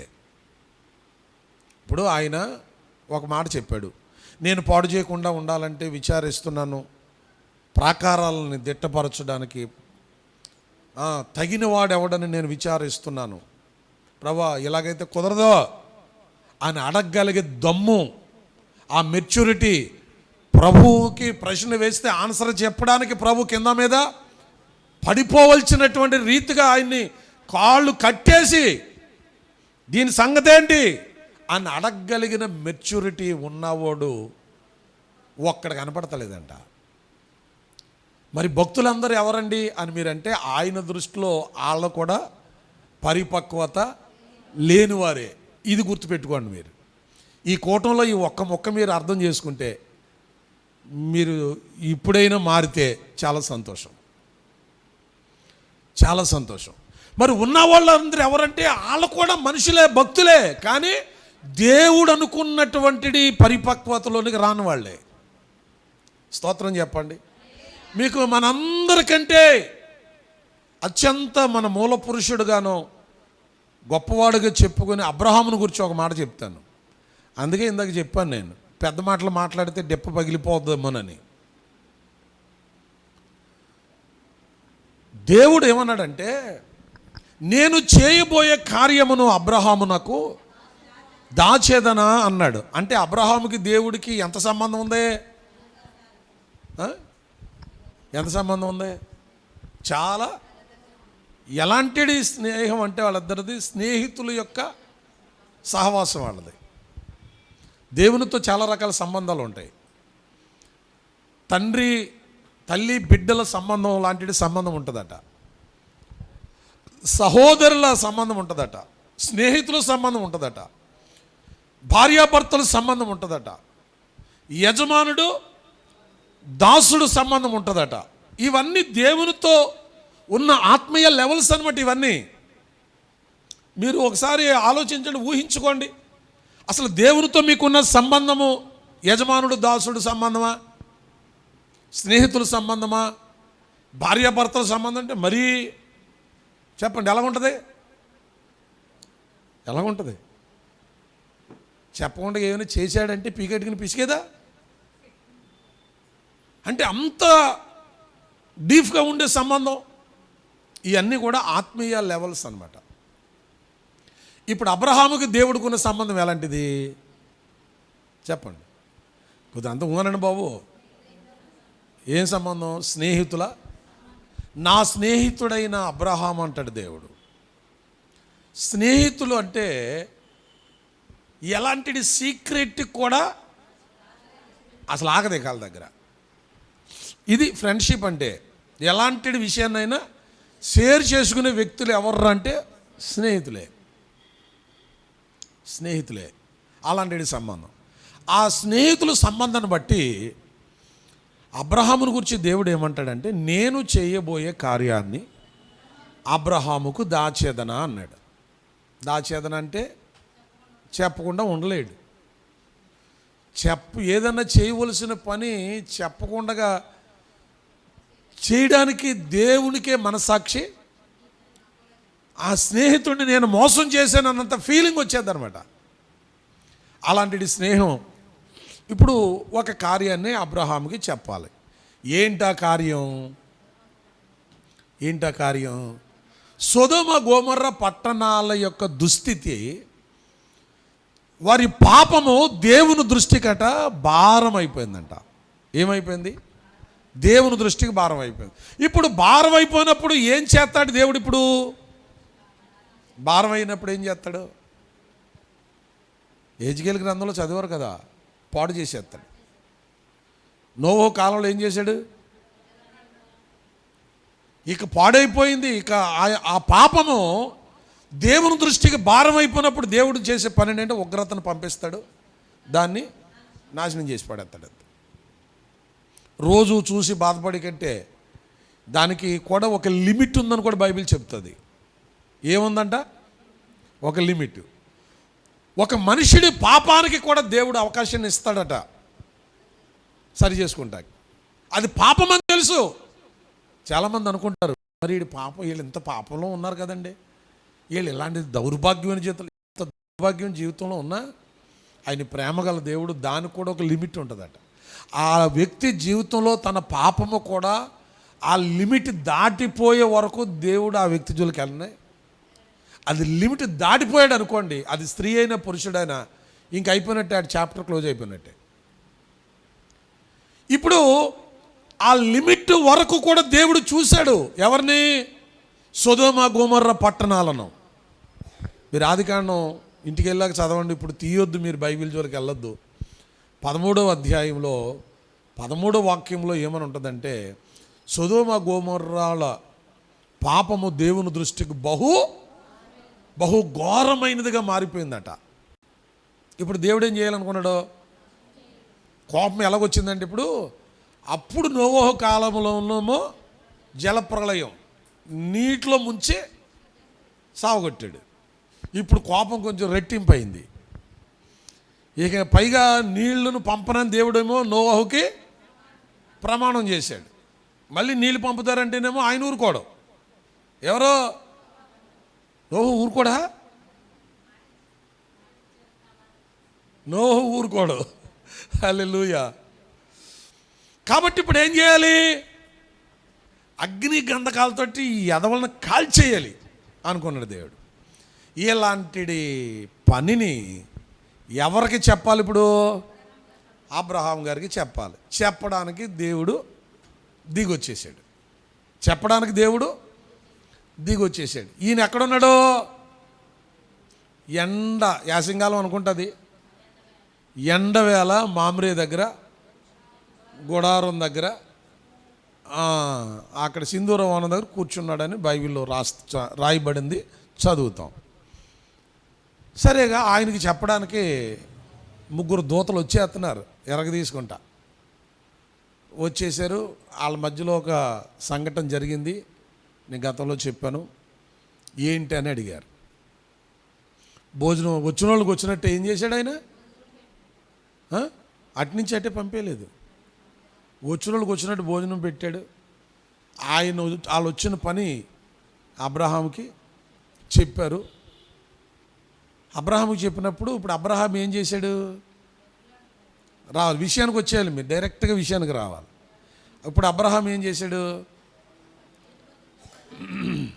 దేవుడు అన్నాడు, స్నేహితుడా అబ్రహామా, మీ ఆవిడ బాగా వంట చేసింది, చాలా సూపర్ బాగుంది, కానీ మేము వచ్చిన పని ఏంటంటే సొదొమ గొమొర్రా పట్టణాలని నాశనం చేయడానికి వచ్చాం, నువ్వు చెప్పకపోతే నీకు ఫీల్ అవుతావేమని నీకు చెప్పడానికి వచ్చామన్నాడు. వెంటనే గుండె ఆగిపోయినంత పని అయింది. ఎవరికే? అబ్రహాముకి. ఎందుకని? మంచి ప్రాంతం అది, తన సహోదరుడు అక్కడ ఉన్నాడు. ఇదేంటి ప్రభువా అని అన్నాడు. ఇదేంటి ప్రభు అన్నాడు. ఇప్పుడు మీరు అసలు విషయం కాడికి మీరు రావాలి. మనం ప్రారంభించినటువంటి పాయింట్ ఏంటి? మీరు బుద్ధి విషయమై పిల్లలుగా ఉండొద్దు, బుద్ధి విషయమై మీరు పెద్దవారుగా ఉండండి, పాపం విషయంలో దుష్టత్వం విషయంలో శిశువులుగా ఉండండి. అంటే ఇప్పుడు బుద్ధి విషయంలో ఉండవలసిన కాడ సమయోచితమైన జ్ఞానాన్ని మీరు కలిగి ఉండాలి. అది ఆత్మీయ పరిపక్వత కలిగి ఉండాలి. బద్దలైన సందులలో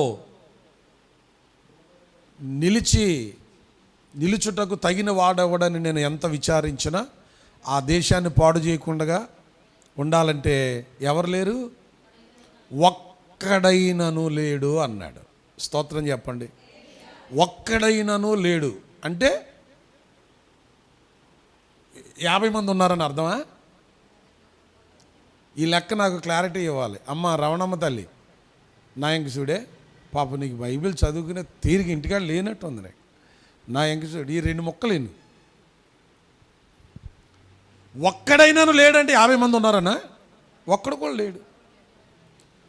అసలు ఒక్కడు కూడా లేడు అని దేవుడు చెప్తున్నాడు. నేను చేసే కార్యం అబ్రహాముకు దాయకూడదనేమో దేవుడు దిగొచ్చాడు. ఇప్పుడు ఆ ఒక్కరిలోనైనా అబ్రహాం ఉన్నట్టే లేనట్ట?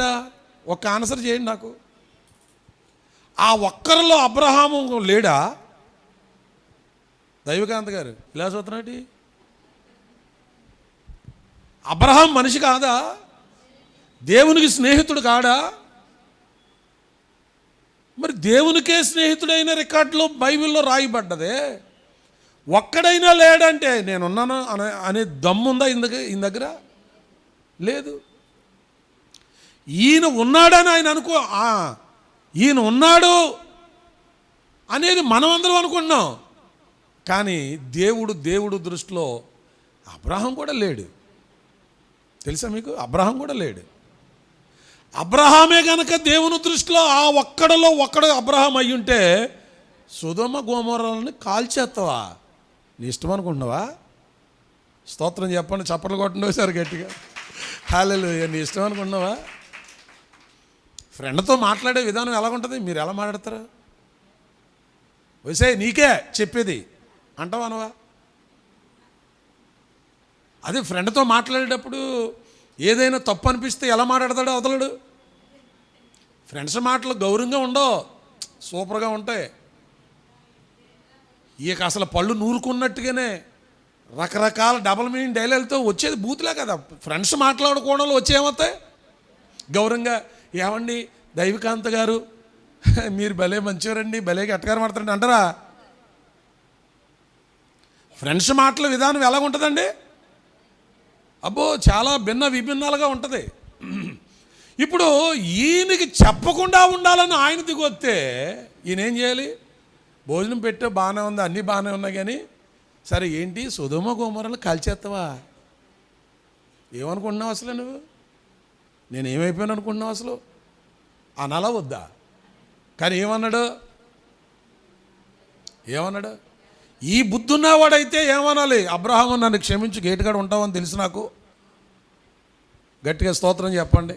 నన్ను క్షమించాలి, ఎందుకంటే ఇక అందులో వేరే ఆన్సర్ ఏమీ లేదు. ఇక గట్టిగా స్తోత్రం చెప్పండి. ఇప్పుడు ఈ మాటలు చెప్పాలంటే అబ్రహాం గారికి మళ్ళీ క్షమాపణ చెప్పాలి. ఎందుకు? ఎరా నేను పరలోకంలో గేట్లో విశ్వాసులకు తండ్రిగా ఉంటే నాకే బుద్ధి విషయంలో పరిపక్వత లేదని చెప్తారా? మీ విశ్వాసులకి అంత పెద్దోడు అయిపోయారా నువ్వు? రాని సంగతి చెప్తాను అన్నాడు అనుకో. హల్లెలూయా చెప్పండి. రాని సంగతి చెప్తానంటే ఏమైపోవాలండి? గట్టిగా స్తోత్రం చెప్పండి సార్. అనాలా వద్దా? కానీ అబ్రహాం ఏమన్నాడు? ఏంటి ప్రభా కాల్చేస్తావా? నేను సువార్త చెప్పాను, చాలామంది రక్షణ పొందారు, మరి ఆ పట్టణాన్ని కాల్చేయాలంటే ఒక 50 మంది నీతిమంతులు ఉంటే రక్షిస్తావా అన్నాడు. అంతే, యేసుప్రభు బ్యాటరీ దిగిపోయింది దెబ్బకి. ఎవరి మాటలకి? అబ్రహాం మాటలకి ఆయన బ్యాటరీ దిగిపోయింది. అరే నిన్ను ఎక్కడో చూశాను రా నేను. ఎవరిని? అబ్రహాంని. కానీ నువ్వు సంతలో కూరగాయలు బేరమాడే కాడే ఇంకా నువ్వు బుద్ధిలో ఉన్నావని నేను చాలా ఫీల్ అవుతున్నాను రా అనుకున్నాడు దేవుడు. 50 మంది నీతిమంతులు ఉంటే కాపాడతావా అన్నాడు. వెంటనే ప్రభు నెరసిల్లిపోయి ఏం చేస్తాం, సరే అన్నాడు. ఆయన సరే అనేటప్పటికి ధైర్యం తెచ్చుకుని అన్నాడు 50 మందిని గురించి.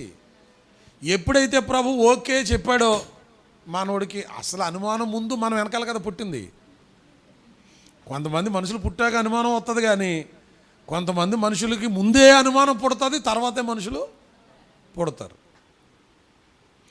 ఎప్పుడైతే అబ్రహాము విషయంలో దేవుడు 50 మంది ఉంటే కాపాడుతాను అన్నాడో అబ్రహాముకు అనుమానం వచ్చేసి, ప్రభువా ఒకవేళ 5 తక్కువైతే ఏంటి పరిస్థితి? 5 తక్కువైనా కాపాడుతాను రా. మళ్ళీ అయినా అన్నాడు, ఓకే 40 మందే ఉంటే ఏంటి, అయినా కాపాడుతాను రా. 30 ఉంటే కాపాడుతాను రా. 20 ఉంటే కాపాడుతాను రా. 10 ఉంటే కాపాడుతాను రా. హల్లెలూయా. ఇలాగే జరిగింది వాళ్ళ సంభాషణ. దేవుడు చూసేది ఎంతమందిని చెప్పాలి మీరు? ఏల్చి పెట్టండి నాకు, మీ సంగతి చెప్తామని.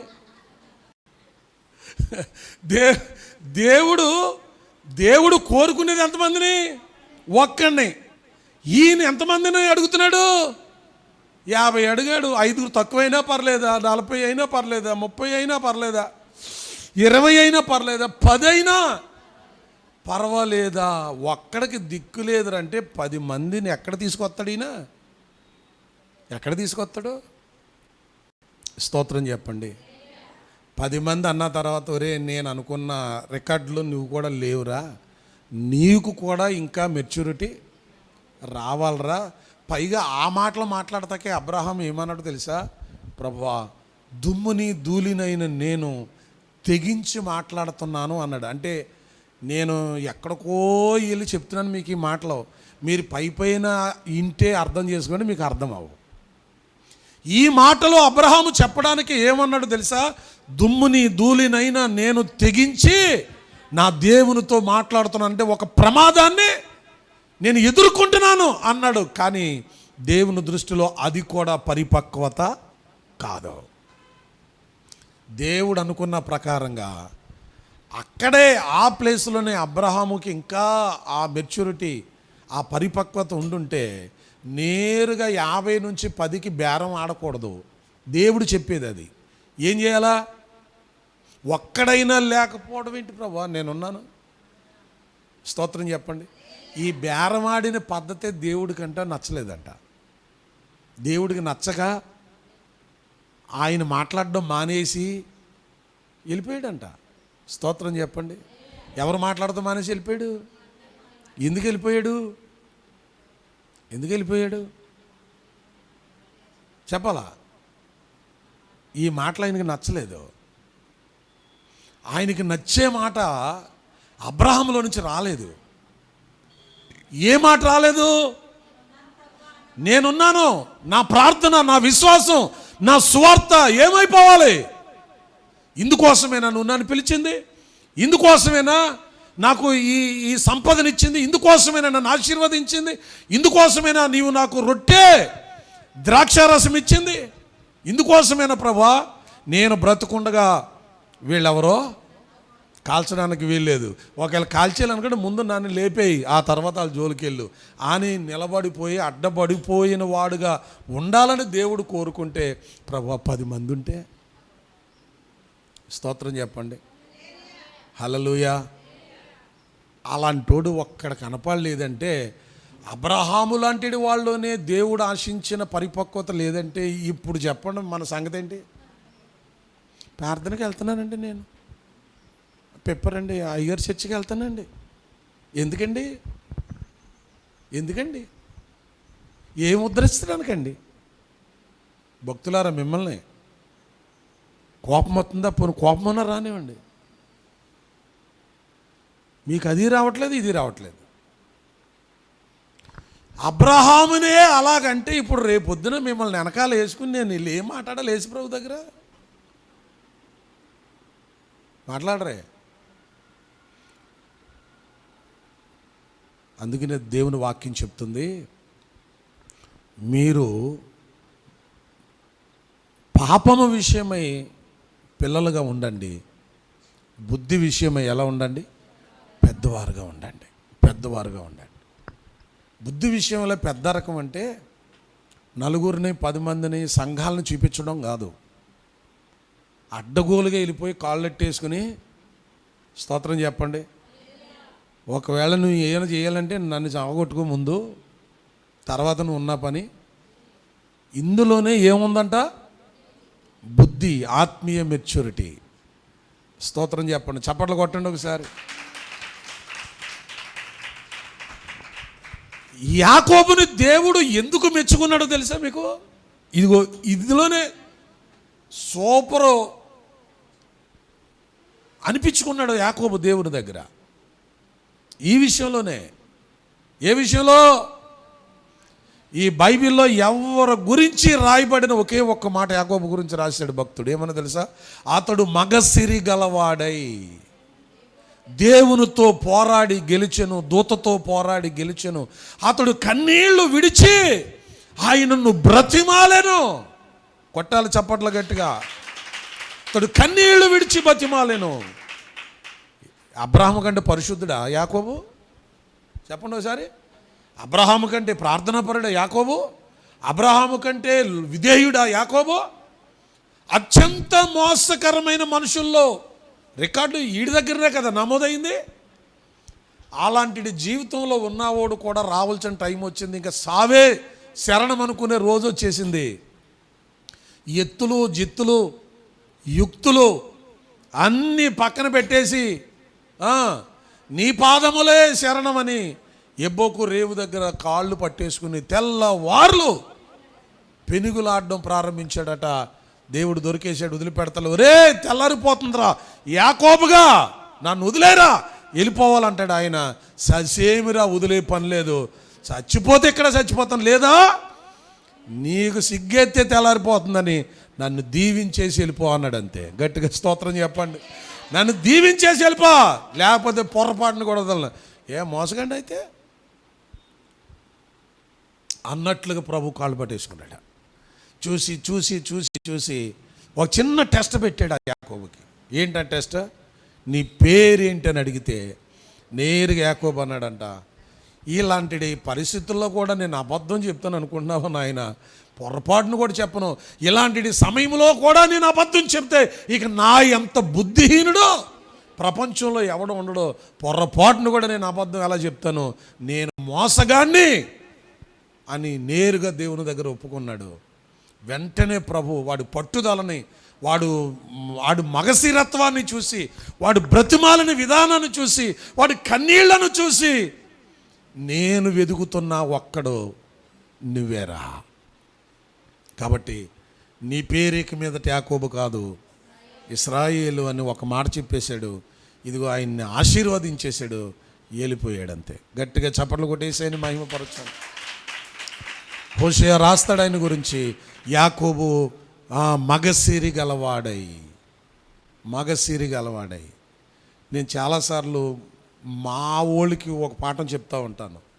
మా వాళ్ళంటే మీ వాళ్ళంటే చెప్పరండి. మీ వాళ్ళంటే ఎవరు? హలో నిన్నే. మీ వాళ్ళంటే ఎవరు? ఫ్రెండ్స్ కాదు, జాతి. అది మీ వాళ్ళంటేనేమో ఈ జాతి, మా వాళ్ళంటేనేమో మగ జాతి. స్తోత్రం చెప్పండి. మా జాతికి చెప్తుంటాను అప్పుడప్పుడు, మగోడు లేక బ్రతకాలరా, మగోడు ఆడది ఇప్పుడు అవ్వకూడదురా అని చెప్తుంటాను నేను. గట్టిగా స్తోత్రం చెప్పండి. ఎందుకంటే మగవాళ్ళు చాలామంది ఉంటారు, కానీ ఎక్కువ మంది మగవాళ్ళు ఆడవాళ్ళలాగానే ఉన్నారు.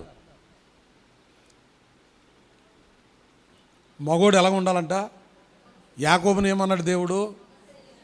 మగసిరి గలవాడై. స్తోత్రం చెప్పండి. మగసిరి గలవాడై. అలాగూ ప్రార్థన చేస్తే సైతానుగాడు అందుకనే మగవాళ్ళని ప్రార్థన చేయకుండా చేస్తాడు. ఫస్ట్ కాలం మట్టించి ఏమనుకోకండి, విషయాన్ని చెప్తున్నాను నేను అంతే. అబ్రహాం కంటే మీరు నేను ఎక్కువేం కాదు. మీరు వచ్చినంత క్రమంగా, మీరు చేసినంత కాలంగా మీరే రాకుండా మగోళ్ళే ప్రార్థనకు వచ్చి ప్రార్థన చేస్తుంటే నిజంగా మీ కుటుంబాలు ఈ రోజుకు ఒక స్థాయిలో ఉండేవి. చప్పట్లు కొట్టండి గట్టిగా. తెలుసా మీకు ఆ సంగతి? మీరు ఏడుస్తారు, తిడతారు. మా పాస్టర్ గారు అనేవాడు, రేయ్ ఆడోళ్ళు ప్రేమింతే కడుపు చెప్పాల. విన్నావు ఎప్పుడన్నా మాట? కడుపు అంట పిగిలిపోయేలాగా పెడతారంట. వాళ్ళకి కోపం వస్తే చెప్పాల పేగులు బయటకు వచ్చేలా తిడతారంట.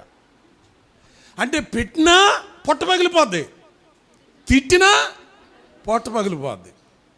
ఇంత డేంజర్ అన్నమాట. మీరు మీ ప్రేమ డేంజరే, మీ కోపం కూడా డేంజరే. అందుకనే దేవుడు పురుషులు ప్రార్థనను బైబిల్లో రికార్డుల్లో లెక్కించినవి ఉన్నాయి. స్త్రీలు లేరని కాదు నేను చెప్పేది. యోగ్యులు ఎస్తేరు, రూతు లాంటి వాళ్ళు ప్రపంచానికి ఆదర్శవంతులు కూడా ఉన్నారు. కానీ దేవుడు పురుషుడు ప్రార్థనను చాలా అంగీకరిస్తాడు. ఎందుకంటే వాళ్ళు మారారంటే మళ్ళీ తప్పు చేయరు. తప్పు చేసినా చెప్పు ప్రార్థనకు రారు. మీరు అలా కాదు, రెండు కలిపి చేసుకెళ్ళిపోతారు. ఏది మానరు, అవసరం అయితే రెండు కవరింగే. ఇటు కవర్ చేసేస్తారు, అటు కవర్ చేసేస్తారు. కాబట్టి కాలం వేస్ట్ అయిపోతుంది కానీ మార్పు జరగదు. స్తోత్రం చెప్పండి. ప్రార్థన అంటూ చేస్తే ఎవరు ఎక్కువ ప్రార్థన చేస్తారో తెలుసా? చేయడానికి స్త్రీలు ఎక్కువ ప్రార్థన చేస్తారు. కానీ చూడండి, యోబు కుటుంబాన్ని మీరు ఒకసారి జ్ఞాపకం చేసుకోండి. ఎవరు ప్రార్థన ఎక్కువ? ఆవిడ చేసిందా ఎక్కువ ప్రార్థన ఆయన చేశాడా? అలా ఆవిడేం చేసిందంటారు? భార్యాభర్తలు ఆత్మీయ జీవితంలో ఎదిగే వాళ్ళుగా ఉన్నటువంటి సిచ్యువేషన్ చూడండి. అలా ఎదిగే వాళ్ళు మగోళ్ళు ప్రార్థన చేస్తే ఆడవాళ్ళు ప్రార్థన చేయరు. మగోళ్ళు ప్రార్థన చేసేవాళ్ళు ఉన్న ఇంట్లో ఆడోళ్ళు ప్రార్థన మినిమం ప్రార్థనే ఉంటుంది. మగోళ్ళు ప్రార్థన చేయని ఇంట్లో ఆడోళ్ళు ప్రార్థన ఎక్కువ ఉంటుంది. గట్టిగా స్తోత్రం చెప్పండి. ఓహో, ఏదో మీరు లెక్కల్లోకి వెళ్ళిపోయినట్టున్నారు మీరు. నిజమే పాస్టర్ గారు, మా ఆయన ఏదో వాళ్ళు మూసుకుంటాడు అంతే. ప్రార్థన చేద్దామని ఎంత అన్నా సరే వస్తాడు అంతే. ఆడవాళ్ళు ఎక్కువ ప్రార్థన చేసిన ఇంట్లో మగవాళ్ళు ప్రార్థన ఉండదు. ఆడు ఎప్పుడు మనోడు తిరుగుతానే, నువ్వు చేస్తున్నావు కదా, చేస్తున్నావు ఎందుకు, సుఖమే ఉంది. అదే మీ కాలమే మీ భర్తలే ప్రార్థన చేసేవాళ్ళు అయ్యుండుంటే మీరు ఇంతకాలం టైం వేస్ట్ అవ్వదు. మీది ఎప్పుడో లైన్లోకి వచ్చేవలసిందే. ఎందుకంటే ఆ నియమాలు బైబిల్ అలా రాయబడ్డాయి. గట్టిగా స్తోత్రం చెప్పండి. హల్లెలూయా. కాబట్టి నేను ముగిస్తున్నాను ప్రియులారా. పరిశుద్ధాత్మ దేవుడు చెప్తున్న మాట ఏంటంటే, అబ్రహాము లాంటిది వాడే ఆ సమయానికే దేవుడు అనుకున్నటువంటి పరిపక్వత ఆయనలో కనపడలేదు. ఒకవేళ ఆ పరిపక్వత అనేది కనుక మనం ప్రభు అనుకున్నట్టు అయ్యుంటే ప్రభు దగ్గరికి బేరానికి వెళ్ళేవాడు కాదు. ఏం చేసేవాడు? నేరుగా వెళ్ళిపోయి, నేనున్నాను ప్రభా, నా ప్రార్థన నా ప్రజల్ని కాపాడాలి, నా ప్రార్థన నా ప్రజలు నా పట్టణాన్ని కాపాడాలి. లేనప్పుడు నేనెందుకు సువార్త చెప్పడం, నేనెందుకు ప్రార్థన చేయడం, లేదో నన్నెందుకు పిలిచావు? ఈ మాటలు చెప్పే దమ్ము ధైర్యం ఉండాలంటే ఏముండాలో తెలుసా? బుద్ధి విషయమైన పరిపక్వత ఉన్నవాడు మాత్రమే చేయగలడు. అలాగ అడ్డపడ్డవాడు ఒక అహరోను, అలాగ అడ్డపడ్డవాడు ఒక మోషే. ఏమండి, అలాగ అడ్డపడ్డ వాళ్ళుగా ఈరోజు నువ్వు నేను కూడా మన గృహాల్లో, మన సంఘాల్లో, మన సమాజంలో నిలుచుదుముగాక. అట్టి పరిపక్వత దేవుడు మనందరికీ దయచేయునుగాక. ఆమేన్. ఉన్న పాటున అందరూ లేచి నిలబడండి. ఉన్న పాటున అందరూ లేచి నిలబడండి. ఒక్క మాట దేవుని సన్నిధిలో ప్రార్థన చేయండి. హల్లెలూయా.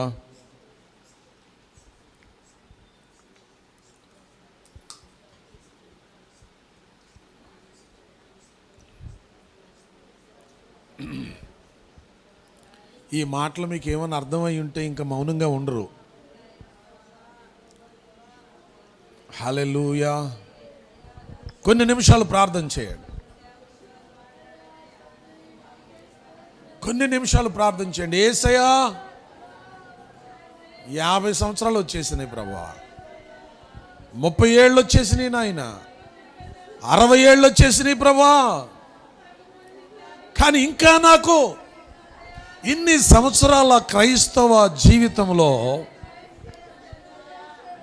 ఇంకా పరిపక్వత లేని బ్రతుకు, పరిపక్వత లేని జీవితం, పరిపక్వత లేని ప్రార్థన, ఏమి ప్రార్థించాలో తెలియని నా బ్రతుకు, ఎలాంటి నిర్ణయము తీసుకోవాలో అర్థం కాని నా జీవితం.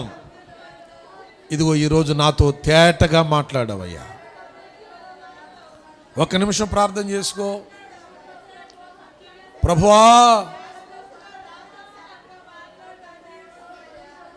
ఎన్నో విషయాలు నాతో మాట్లాడవయ్యా అని ఒక్క మాట ప్రభువుని అడుగు. నాయనా కనికరించమని.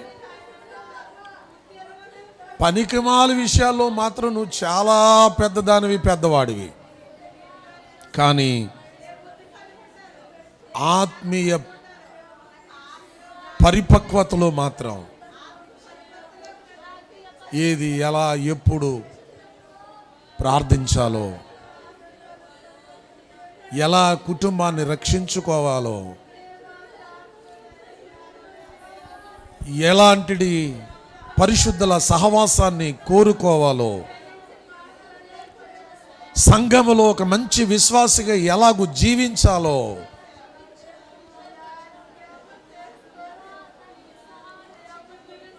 ఇవన్నీ అర్థం చేసుకోవాలి. బైబిల్ చెప్తుంది కదా, నీ జీవితంలో ఈ దినమందు ఒక్కసారి నువ్వు ఆలోచిస్తావా? హల్లెలూయా, హల్లెలూయా. బద్దలైన సందులలో నిలుచుటకు తగిన వాడెవడని నేను ఎంత విచారించినా ఒక్కడు కూడా కనబడతలేదు. మరి ఉన్న వాళ్ళందరూ ఎవరు? ఉన్నాం, ఏదో అడ్డదిడ్డాలుగా నాయన ప్రభు అని బ్రతిమాలుతున్నాం, కానీ బేరాలాడుకుంటున్నాం. కానీ బుద్ధి విషయంలో ఎలా ప్రభు పాదాల దగ్గర పట్టుకోవాలో, ఎలా మన కుటుంబాన్ని మనం రక్షించుకోవాలో, ఎలా మన సమాజాన్ని మనం రక్షించుకోవాలో, ఎలాంటి నిర్ణయాత్మకమైన పద్ధతులలో మనం ముందుకి సాగిపోవాలో, ఎలాంటి ఆరోగ్యకరమైన బోధను వినాలో, ఆ బోధలో ఎలాగో మనం పెరగాలో, ఎలాగ అనుసరించాలో, ప్రభు కొరకు ఎలా జీవించాలో, పరిచర్యలో మనం ఎలాగో నడిపించబడాలో, ఈ విషయాలకు మాత్రం మనుషులకు పరిపక్వత రావడం లేదు. తినుము, త్రాగుము, సుఖించుము అన్నట్టుగా బ్రతుకుతున్నారు. పాపం విషయంలో పెద్ద పెద్ద డైలాగులు, ఎన్నో డబుల్ మీనింగ్ డైలాగులు, వాటికి తెలివిలు ఉన్నాయి. కానీ బుద్ధి విషయమై, జ్ఞాన విషయమై, దేశానికో, కుటుంబానికో, సంఘానికో, మంచి విషయాల కొరకు అయిన బుద్ధి రావడం లేదే. ఏది పడితే చెత్త తినడం వల్ల బుద్ధి పాడైపోతుంది మనుషులకి. ఆరోగ్యవంతమైన బోధను తిరస్కరిస్తున్నారు మనుషులు. పొరపాట్లను సరిదిద్దుకోవడానికి మనుషులకు మనస్సాక్షి రావడం లేదు. నువ్వు మెచ్చుకున్నా నొచ్చుకున్నా